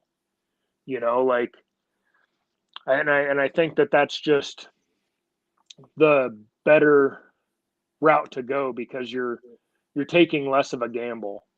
But 100%. I think making your own like double het, triple het, whatever type females that you want to make for that project is the best way to get the codom genes that you want in there. So I like that, man. I think more people need to look at how they want to work a project, and that's one of the things I've told my mentee, whatever you want to call him, Mr. Talk Show. Your I don't know if you can see my thorn in my side, the guy that takes up all my free time. He's a good friend. I like giving him crap though. I consistently have to redirect him towards his project though, and it's like, hey, when he's looking at snakes, I'm like, hey, they're beautiful. Too many cool things. I'll tell you, yeah, they're beautiful. There's too many cool things. How are you going to work it into your project? Because he's just starting out, and we haven't focused on a double recessive already. He had the opportunity to work it. I was like, okay, you have some codoms in play already. How do you want to work this? Like, what do you want to see it do? Let's start looking for those. Let's find things that are either a visual or a het, and we can work it into the project because you're creating your own double hets. You're going to start creating double visuals hopefully in the next 2 to 3 years. What do you want to add into it while we're at the base level so that you can actually work that versus just getting a simple double visual and then having to work it all back in, and you're extending the timeout on doing all that. Kinda. I feel like there's ways that people don't think about with that kind of stuff, because let's just say in like a hypothetical world, right? Like that you produced whatever double visual that you wanted or you liked, you know, like, I mean, you could use that Desert Ghost clown female that you made, right? Like, that's an awesome animal to have. You know, they're cool, they're pretty, whatever else. Like, and I can't remember if you said that she had an. I know you're not quite sure what the codoms that are in her yet are, but let's just say that you have that girl. You could go find yourself whatever clown combo thing that you want, right? Or desert ghost combo. Like if you find like a really cool desert ghost thing that you like that has whatever codoms that you like in it, you could find that male, take that male to her, produce a clown combo, whatever het desert ghost or desert ghost combo, whatever het clown, and then breed that male back to her within the next year. So you could get co-dominant genes, you know, into your projects by using a double recessive female faster, I think. You know, to a degree. Obviously, you're hoping that you hit the male, Right. but you know, at the end of the day, that's a faster way to do it than doing like double het to double het, because you very specifically use, like, it doesn't even have to be like a clown het desert ghost or desert ghost het clown. It could just be a really crazy, really colorful, you know, like, I don't know if you've seen the reel that I posted like maybe 2-3 weeks ago, maybe, I don't know. It's like this Which one? really beautiful black pastel, red stripe, yellow belly, spot nose, something het clown. It's also possible het ultramel, but it's like, it's red. Like it's like a very like red and black, like it's one of the like Pompeii making type animals. Um, but it's like that male, you know, it's like you could take into a desert ghost clown, and now all of a sudden you have the possibility to produce a clown that carries all those genes and is, you know, het for desert ghost. And now you can take that animal that's like stacked with like 5-6 codoms right back into that project. Right. No, that makes So sense. It makes sense. I I just think about that stuff way too much. I'll tell you that, because it's just like I know you mentioned the thing with the little deal that they're doing with that like Bronx Down Under thing or whatever. Mhm. And it's like I tried watching the first one, but if it's not about snakes, I don't listen to it. Unfortunately, I like them and I think they're like really funny and whatever else, but if it's not about snakes, like if it's not about snakes, like business or like gym stuff, I just I just don't really like, I'm like hyper focused on like what my goals are. And my goals are to grow the business, to grow the snakes and not be fat. Like that's where I'm at. no, I 100% feel that there's a hyper fixation that you kind of need to be successful in any aspect. So I can Yeah. appreciate it, man. I definitely, with my life over the past couple of years, I have my moments of night, mama, appreciate you. I have my moments of, okay, I'm hyper fixated. You can't get me to talk about, and my wife gives me crap about this all the time. She's like, you literally talk about rats and snakes pretty much all the time that you're awake. I don't know how you do it. Like, well, that's what I'm doing. That's what I love Yeah. right now, and that's where my passion is. And I'm trying to build something for our kids, and I don't want to leave them nothing. And I've dumped everything that I have in Oh yeah. this, so I have to make this succeed. Um, but it comes from that, so I definitely appreciate it. Let's talk about social media. So you being, as you said, a bit of a introvert, um, what kind of gave you your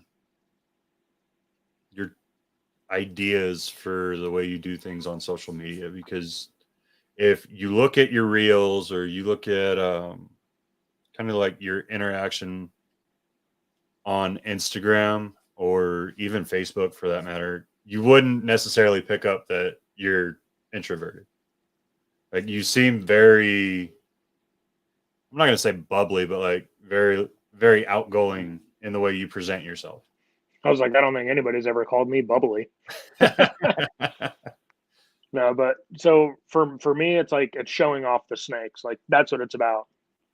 Like That's what it's about. It like I don't care about being any form of personality. I don't care about being any form of like YouTube star or YouTube famous or like any other stuff. I have zero desire, zero ambition, zero care for that. The whole purpose of doing YouTube videos, which are very uncomfortable for me to do, are simply to show the animals, to show whatever for some form of like brand, like recognition or comfortability for someone that may or may not have like heard of me. Like, and like, so there was a blood python because I've been adding some blood pythons and stuff like that. I have my pair that I've been raising up for a couple years. She's due to lay at the end of the month. I'm super excited about it. I picked up some other like younger stuff to raise up because I want to have like basically like a little like fun project, for like a couple different blood pythons. And with that, I losing my train of thought here. Don't know why. It happened. But it's just like, oh yeah. So I was looking on Morph Market and I seen this beautiful like 2-year-old T positive batik female. She's awesome, super beautiful. The seller does not have very many reviews. The other animals that they have listed are all like bearded dragons and something else. And then whenever I go to their social media, they have like not a lot of stuff. I want that animal. It's beautiful, but I don't know who they are. I don't know anything about them. And I don't see like a very active presence on, Instagram or whatever. So something about it just makes me feel a kind of way. You know what Is I mean? is that the consumer side of it though, or is that the okay? You've been with all of the information that you're being told by whether it's Morph Market or whatever other type of sales you've ever been in, you're always told, hey, you need to have a presence. You need to make sure your reviews are good. You need to make sure that people see your face. And obviously that's what this podcast is about. So it's not well, it's kind of shitting on my presence, but in doing that, like, do you think that's just from the consumer standpoint, or do you believe it's because we've been forced to believe that for so long that okay, if there's someone new coming out that isn't comfortable having a presence on the internet yet, right? Because that's one of the things me and my wife talked about. Like if you look at my old videos before I started doing podcasts and all that, it was very much snakes family, and then she was like, look, with everything going on in the world, I no longer feel comfortable with our kids being a part of it. Like, okay, well, let me figure out how to divert that. And then she went to, well, I'm not comfortable because I don't like being on camera. So it became a one person thing, and One man show. I don't necessarily like to do it myself. Like, Yeah. if you can't tell, I feed off of people's energy. Oh yeah, I do these not are do like well on camera by myself. I don't have a problem doing these. These are nice because I feel like it's like a conversation that you're having with like a buddy versus like I feel like my YouTube videos are super bland. They just I mean that's what they are. Like I said, like I'm not bubbly. I literally have like basically a script of talking points and I will like look and be like, "Hey, it's Brandon with Nixon Reptiles. Today we're going to talk about this. This is what I'm going to show you." Like that's what it is because like I cannot do like a video like Miguel where he's like, "Hey, what's going on, people? Like let's go look at this thing and let's go look at this thing and let's go look at that." That's it's too like chaotic. But at the end of the day, like having some form of something out there, and it doesn't have to be like I mean, this is obviously good enough for you. Like people are like, "Hey, who's this Feely guy?" It's like, oh, he has this whole podcast. It's like, okay, well, he's been doing it for a long time. It's like that's proof enough to be like, hey, you're at least present. You're involved or whatever. And I feel like you do yourself like a huge disservice of not being out there. And there's obviously some people that don't have to do that.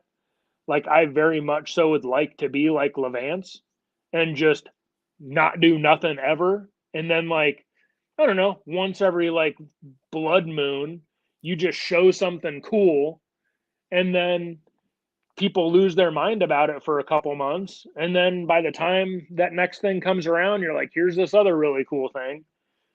It's like, that would be nice. But again, it goes back to like, I want to show the animals, it's like, I enjoy like showing those reels and whatever else of the animals, because it's just kind of fun. It's like a little bit artistic or whatever else. What I don't like is I constantly have to think about some form of something to get people to react or comment on it, because that's what little baby algorithm needs to burp. It's like, Right. you need to like constantly feed that thing.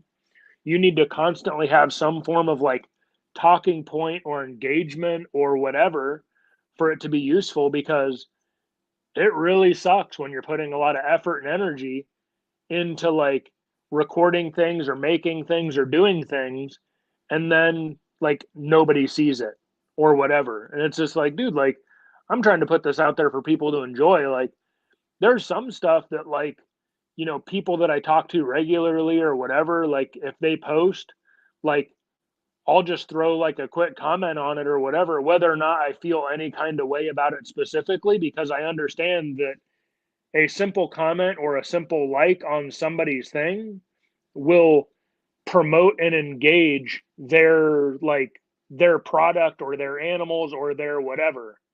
You know what I mean? Like, like every time something comes up from, like Steven and Courtney, which sometimes YouTube doesn't tell me that they did a new video or whatever, which is kind of weird.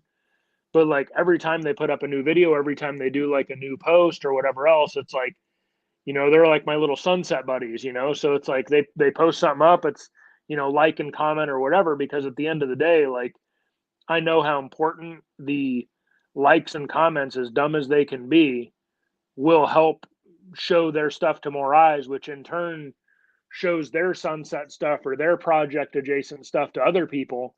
And then those other people could somehow eventually maybe come back my direction and see my stuff. And now they want to have like unrelated stuff. And, so it's like a whole cyclical thing. Like it goes back to like everybody's success. Like everybody has to have success, Right. because if someone doesn't buy something from me, then I can't buy something from somebody above me, and then somebody above me. It's like the whole pyramid scheme. I mean, that's all what it is.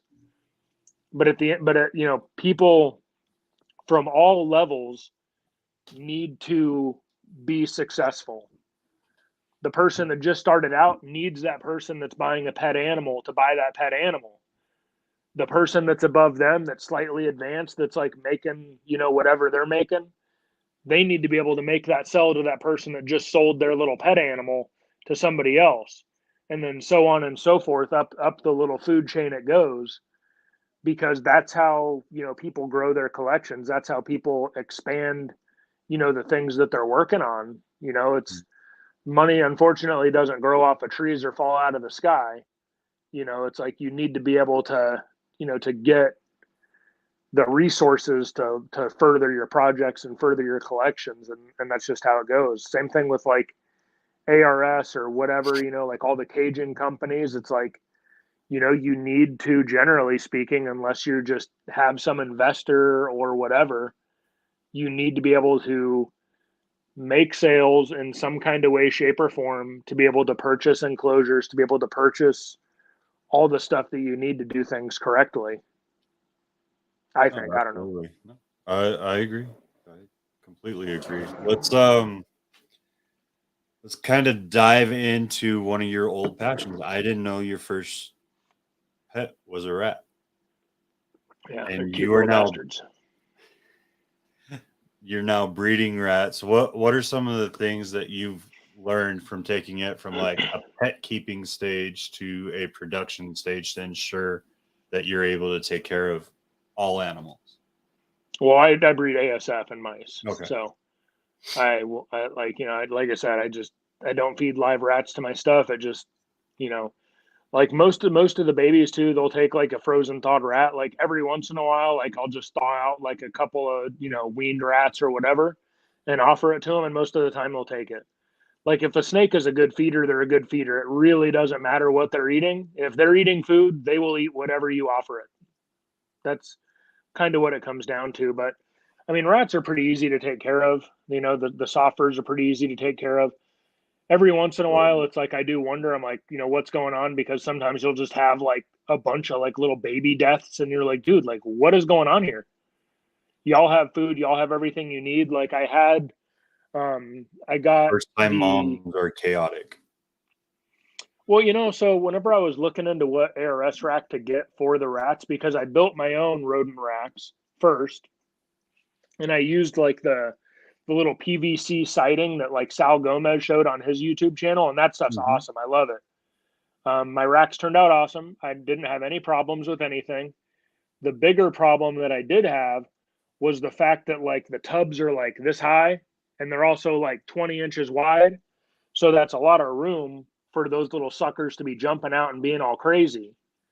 So when I was looking into what rack I was going to get, someone recommended that I get like the 50 series tub, which is like the one that's like, just as wide as like, I mean, they're, 18 something inches wide, and, they're not as long as like the 55. But I felt like the babies couldn't quite reach like the water and the food and whatever else.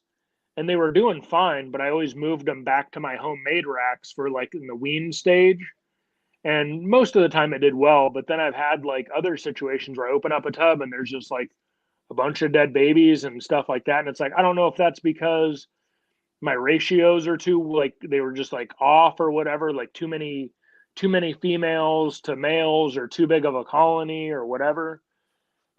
So then I got the 10 series like rodent rack where I have like one male to like three females. So it's a much smaller breeding situation, and I feel like they're doing better, but I still get like a couple where they're just like not making it. And I don't know if they're just like screw it, I don't need that titty milk. Like I'm just gonna hang out over here and wither away. Like I don't know what the deal is, but overall, I get my rodent food from Chewy. I get like the 23% Campbell Anch or whatever, however you want to enunciate that crazy brand name. And I mean, it's awesome because like orders over like $50 or something, they like ship it for free. So I just get like 5 or 6 bags a month, and they just show up here, and then I just, fill up my hoppers, and, they just eat that. And then I supplement with sunflower seeds, and that's pretty much it. I mean, I do weekly cleanings on the rodents, and I try and like wean them as best I can, and then they go into like a little like nursery tub where they're in that shorter tub to where they get like a bunch of food. And after that I split them up, because I guess a lot of people split up their sexes too, so they'll put males in one tub and females in another.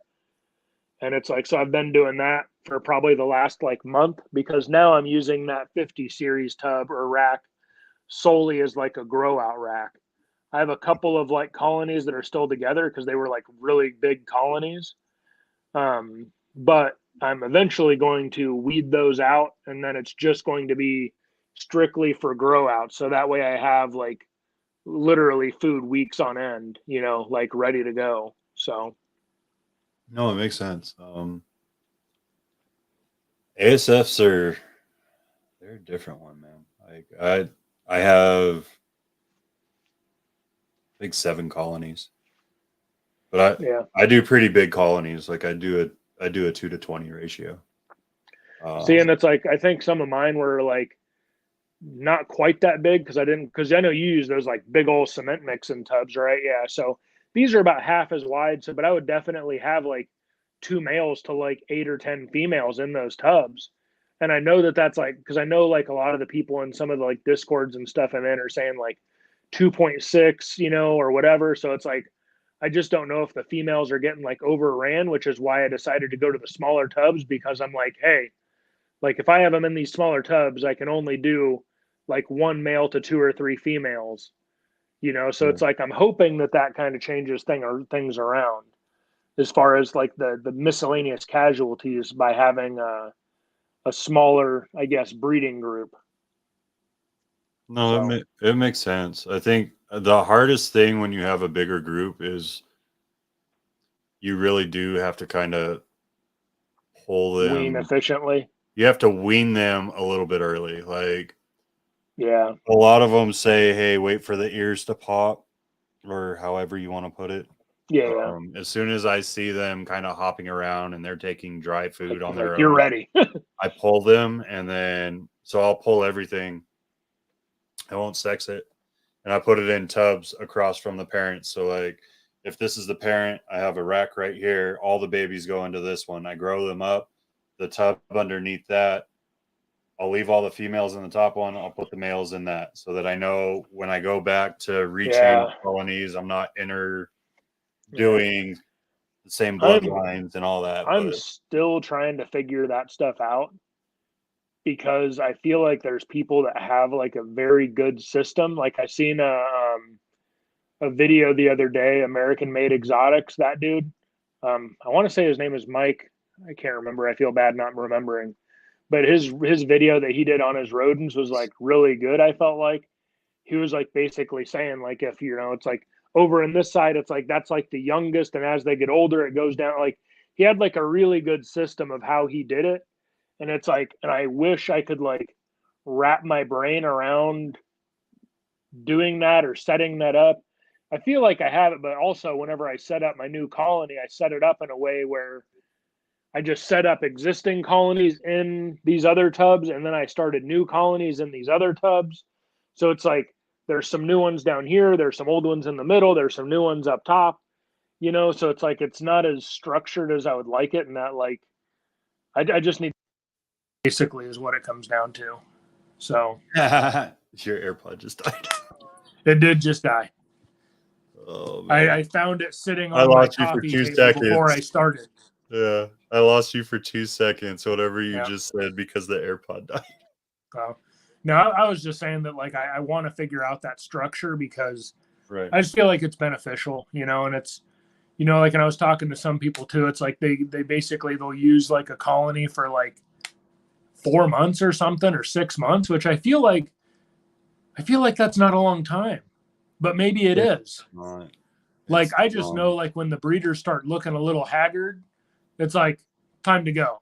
It's time to do like a replacement. And it's like, it's and I'm bad about that too, to a degree, which because I feel bad about, like, I just feel bad about the whole situation. Like feeding day is my least favorite day, because I feel bad, and I'm just like, dude, like I'm sorry for what's about to happen. Like I don't like it. I don't like any part of it.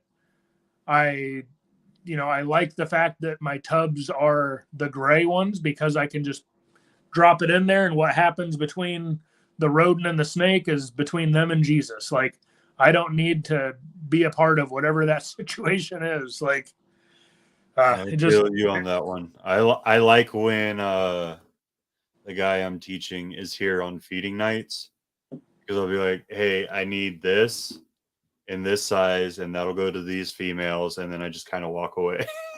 Yeah. Like, you can deal with that. Let me know when you're done feeding. And that's the other nice thing about ASF too, is because like even like a retired breeder animal is still like a small to medium rat. Like they're not huge. Like they will never outgrow your ball pythons. And I get really good growth out of my animals. And like, I mean, I just feel like they do really well for me. So there's no reason to like not use them. If something like, like all the babies and stuff, they will eat ASF. I will also offer them mice. And then I will also offer them like frozen thawed, like rat pups or weans or whatever. And, generally speaking, they all take it. Like I haven't had one complaint from anybody that's picked up an animal from me with that thing not eating, because I feel like their food response is just so good that they're just ready whenever, whenever it's there and whenever it's offered. And to go back on like I don't have any pet rats like currently, but it's like, yeah, it's like my first one I had like, when I was like in like elementary school. That was like my first pet, the one that's in the picture, that was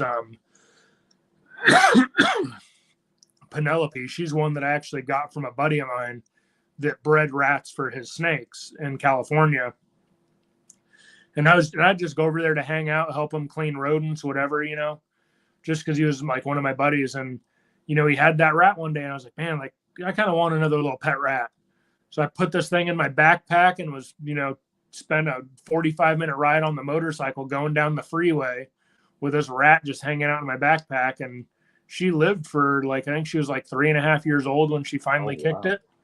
Yeah, she was old lady rat. She, that picture was, pretty close to the end there. She had started to develop a little mammary tumor, and, she was getting a little haggard. So we got her a nice little day out in the park to hang out. But, they're just really fun, and they're really interactive. And I think that's the reason why the rodent thing with the snakes is so hard, because they are kind of like a tiny dog.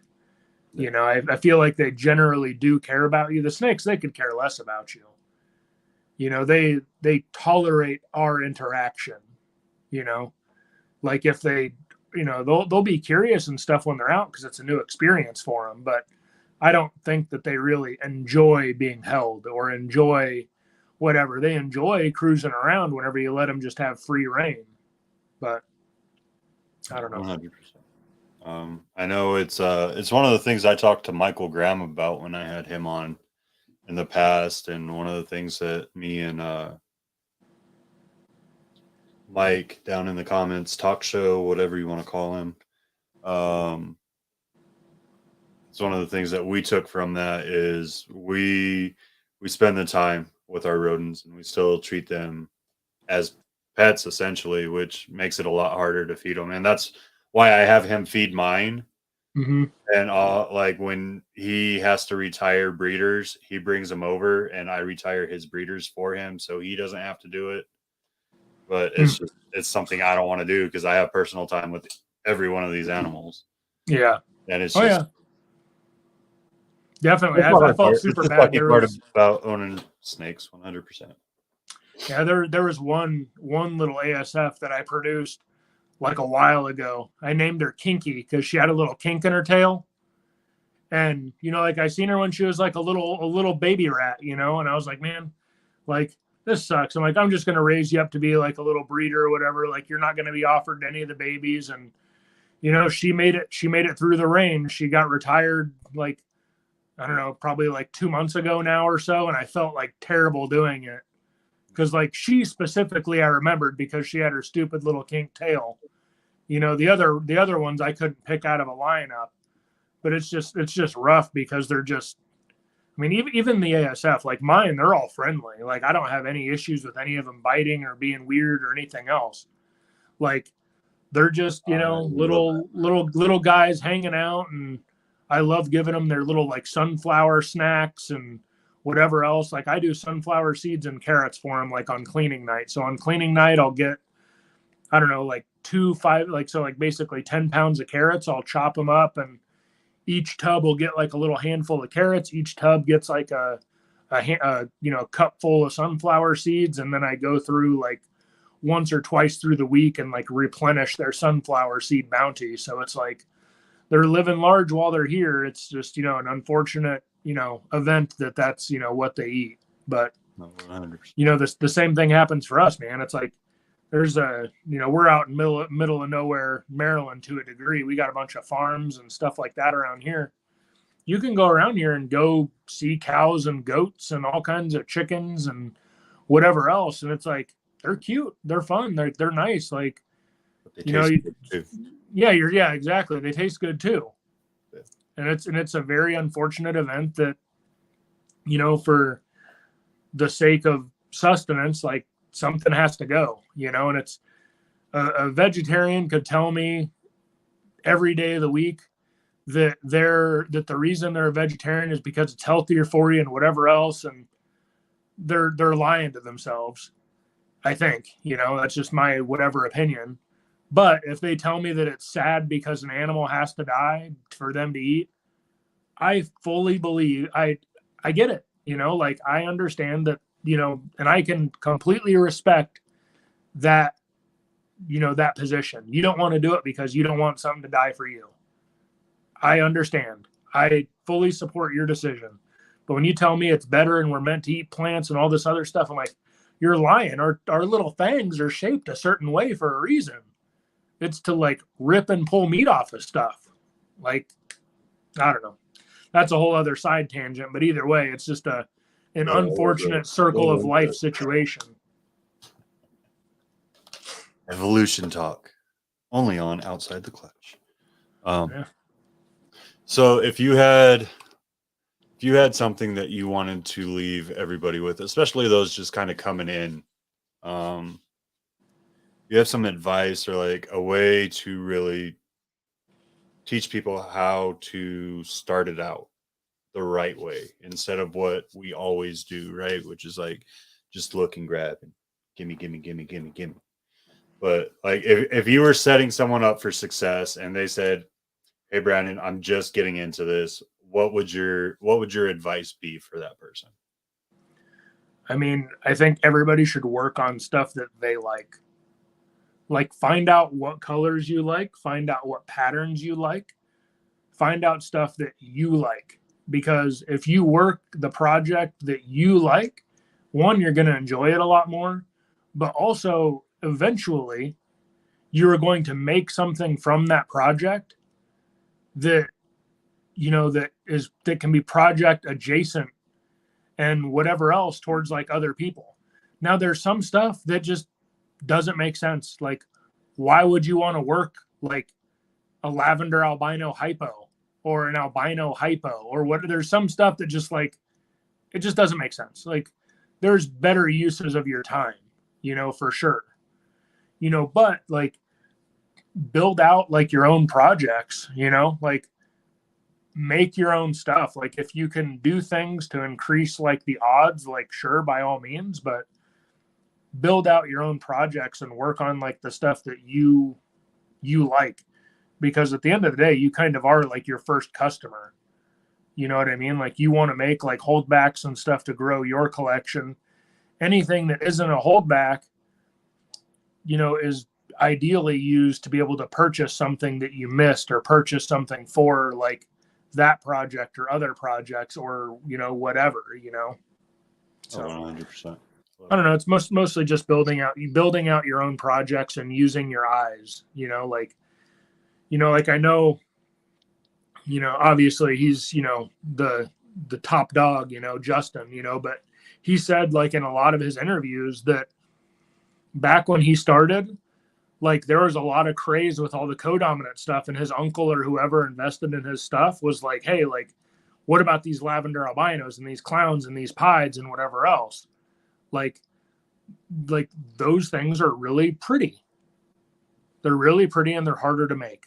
So the harder to make your project is, and the prettier it is for the eyes, I feel like the better the outcome will be. Like, not everything has to have like 5-6 genes in it to be awesome. You could have super pretty, very simple things that are just awesome looking, you know, and it's 100%. It doesn't need to be like super crazy and super tough to ID. And it's like, I don't want stuff that's hard to ID. I mean, I want to be able to like be like, that's that. Like a very like, and there are certain things too, like, you know, with genetic testing and stuff now, like you do have the ability to, you know, test stuff for like yellow belly and gravel and, you know, and then test your hets or like, so if you test your misses, then you can figure out what you want to hold back or what you want to sell. I mean, so there's a lot of things that are very strategic in how you could put together and build like a project, you know, for that stuff. 100%. Oh, I love that, man. I want to say thank you again. I know I messed up and I am so sorry. Shouldn't have called you that horrible green word, but nah, I'll get it back. I know I'm gonna get it back eventually. Yeah. But I really appreciate you taking a couple of hours out of your weekend and hanging out with us, giving us some information, letting us get to know you more. I think that's very important for every brand, whether you decide to make it into a full out business or just stay as a hobbyist. like you were saying, that's kind of the point of this whole thing is how you were saying you were looking at that blood python, but you couldn't get yourself to pull the trigger because you didn't know who they were, and there was like no thing out there to really gauge who they were as a person. So that's kind of what this podcast has become, is really get to know the people behind the brand versus just seeing a logo, because you can see that logo everywhere, which is great. And by all means, if you have a logo, push your logo everywhere. But that little bit of intimacy goes a long way in this industry. So I want to thank you for your time, letting us get to know you. I know it's not always the easiest thing. I hate opening up to people a lot of the time. Like a lot of the stuff you hear, it's kind of word vomit at this point, because it's stuff I've said before. I've been doing this too long that I don't want to let new stories out. You got the stories you got. Work with yeah, we'll figure it out. I'm gonna wait for the next crowd of people, the next wave of people to come in and listen to the same stories. Like that old veteran that has like 4 or 5 stories that are really good, but those are the only ones I want to share now. Yeah.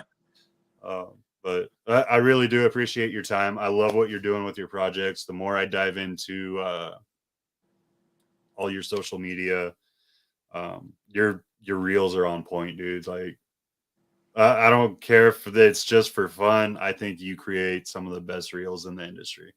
You know, I do get like a bunch of questions about like, you know, like the camera and stuff I use, which really isn't that like important. It's like just this little like mirrorless, you know, Sony camera, but I really like it because it has a flip out screen, which makes it really nice. But dude, like doing, and I've given like this advice to like a bunch of different people, and to do like a reel or a video that shows the animal well, that's not just boring. Like you could put your phone or your camera or whatever up on a tripod, and then you just show like 3 different views of the animal. You know, it's like you could show like a full body shot, you can show a headshot, and then you could show like a side profile of it. And it's like you're giving the viewer like multiple angles of the animal that show it differently and show it like well. Like you can do that with a cell phone very easily. Right. Like you know, and that's really all that it is. You know, but you know, it's like, I don't know, something, you know, like you don't have to do that. Like there's plenty of people that just get by with just, here's the snake, you know, and it just is what it is. But I don't know. I like and it's the same thing I do for like all my photos on like available stuff or whatever else too. It's like always like a full body shot, a headshot, and then like a body pattern shot. Because, you know, what more do you need to see like for that? It like even if you watch TV shows, you'll see like a straight on shot, you'll see like a side profile, you'll see like the back of their head as they're talking to somebody else. Just that like switching up of like the camera movement like every couple of seconds generally keeps people more engaged. I like that. That's very solid advice, man. It's super simple too. Yeah. I think you do a fabulous job. You have some amazing animals to shoot. You're funny, whether you want to admit it or not. Like I like the humoristic ones that you put out. Even the sad part is I have a really wild one, and I know if my fiance is still listening, she knows exactly which one I'm talking about. But we have not recorded it yet. And when I do, you'll know, because everybody will see it, and it's going to be stupid. But I have like some ideas for some good ones, like some really good ones. I just like don't do them, which is dumb, but eventually it'll come out, man. And this falls into the humor one. I'll tell you about it when we get off the thing, and you'll be like, "Oh my god, that." Yeah. You'll probably tell me I'm an idiot for it, but you'll really laugh about it. I will never tell someone to suppress their creative side in one way, shape, or form. Yeah, but it's one of those things that's like so dumb that you're just be like, that's stupid, but I'd love to see it. And you just did the greatest advertisement. Everyone's going to be watching. Yeah. Nixon Reptiles. One day. Now I like have to do it. Now you have to. You've already said it. it must come to fruition. Yeah. I hope you guys enjoyed this tonight. I certainly did. I'm definitely going to be talking about some stuff sidebarred tonight. I hope you guys are ready for next weekend. Enjoy this weekend, all the fathers. Happy Father's Day. Next week we have Rich McCall, which should have some pretty interesting stories to throw out at us. Get to know that more. Yeah, because he does blood pythons, right? Does he? Rich, he does blood pythons. He does ball pythons, blood pythons, and Yeah. a couple other things. Yeah. Make sure you go give Brandon some love if you're listening to this afterwards. If you're just coming into the industry and you're listening to this, hey, come check us all out. It's a great time. Brandon, how does everyone find you throughout? Everything is just Nixon Reptiles. Super unimaginative and whatever else, but that's just like the most reliable and easiest way. Awesome. So YouTube and Instagram are pretty much the only places that I do anything. So Sweet. So go check them out on YouTube and Instagram. And thank you again for watching Outside the Clutch. yeah, thanks for having me, man. Appreciate it. I did it again. Did it again. Boom. Cut off. I'm horrible about that. All right, y'all. Have a great night. Oh, man.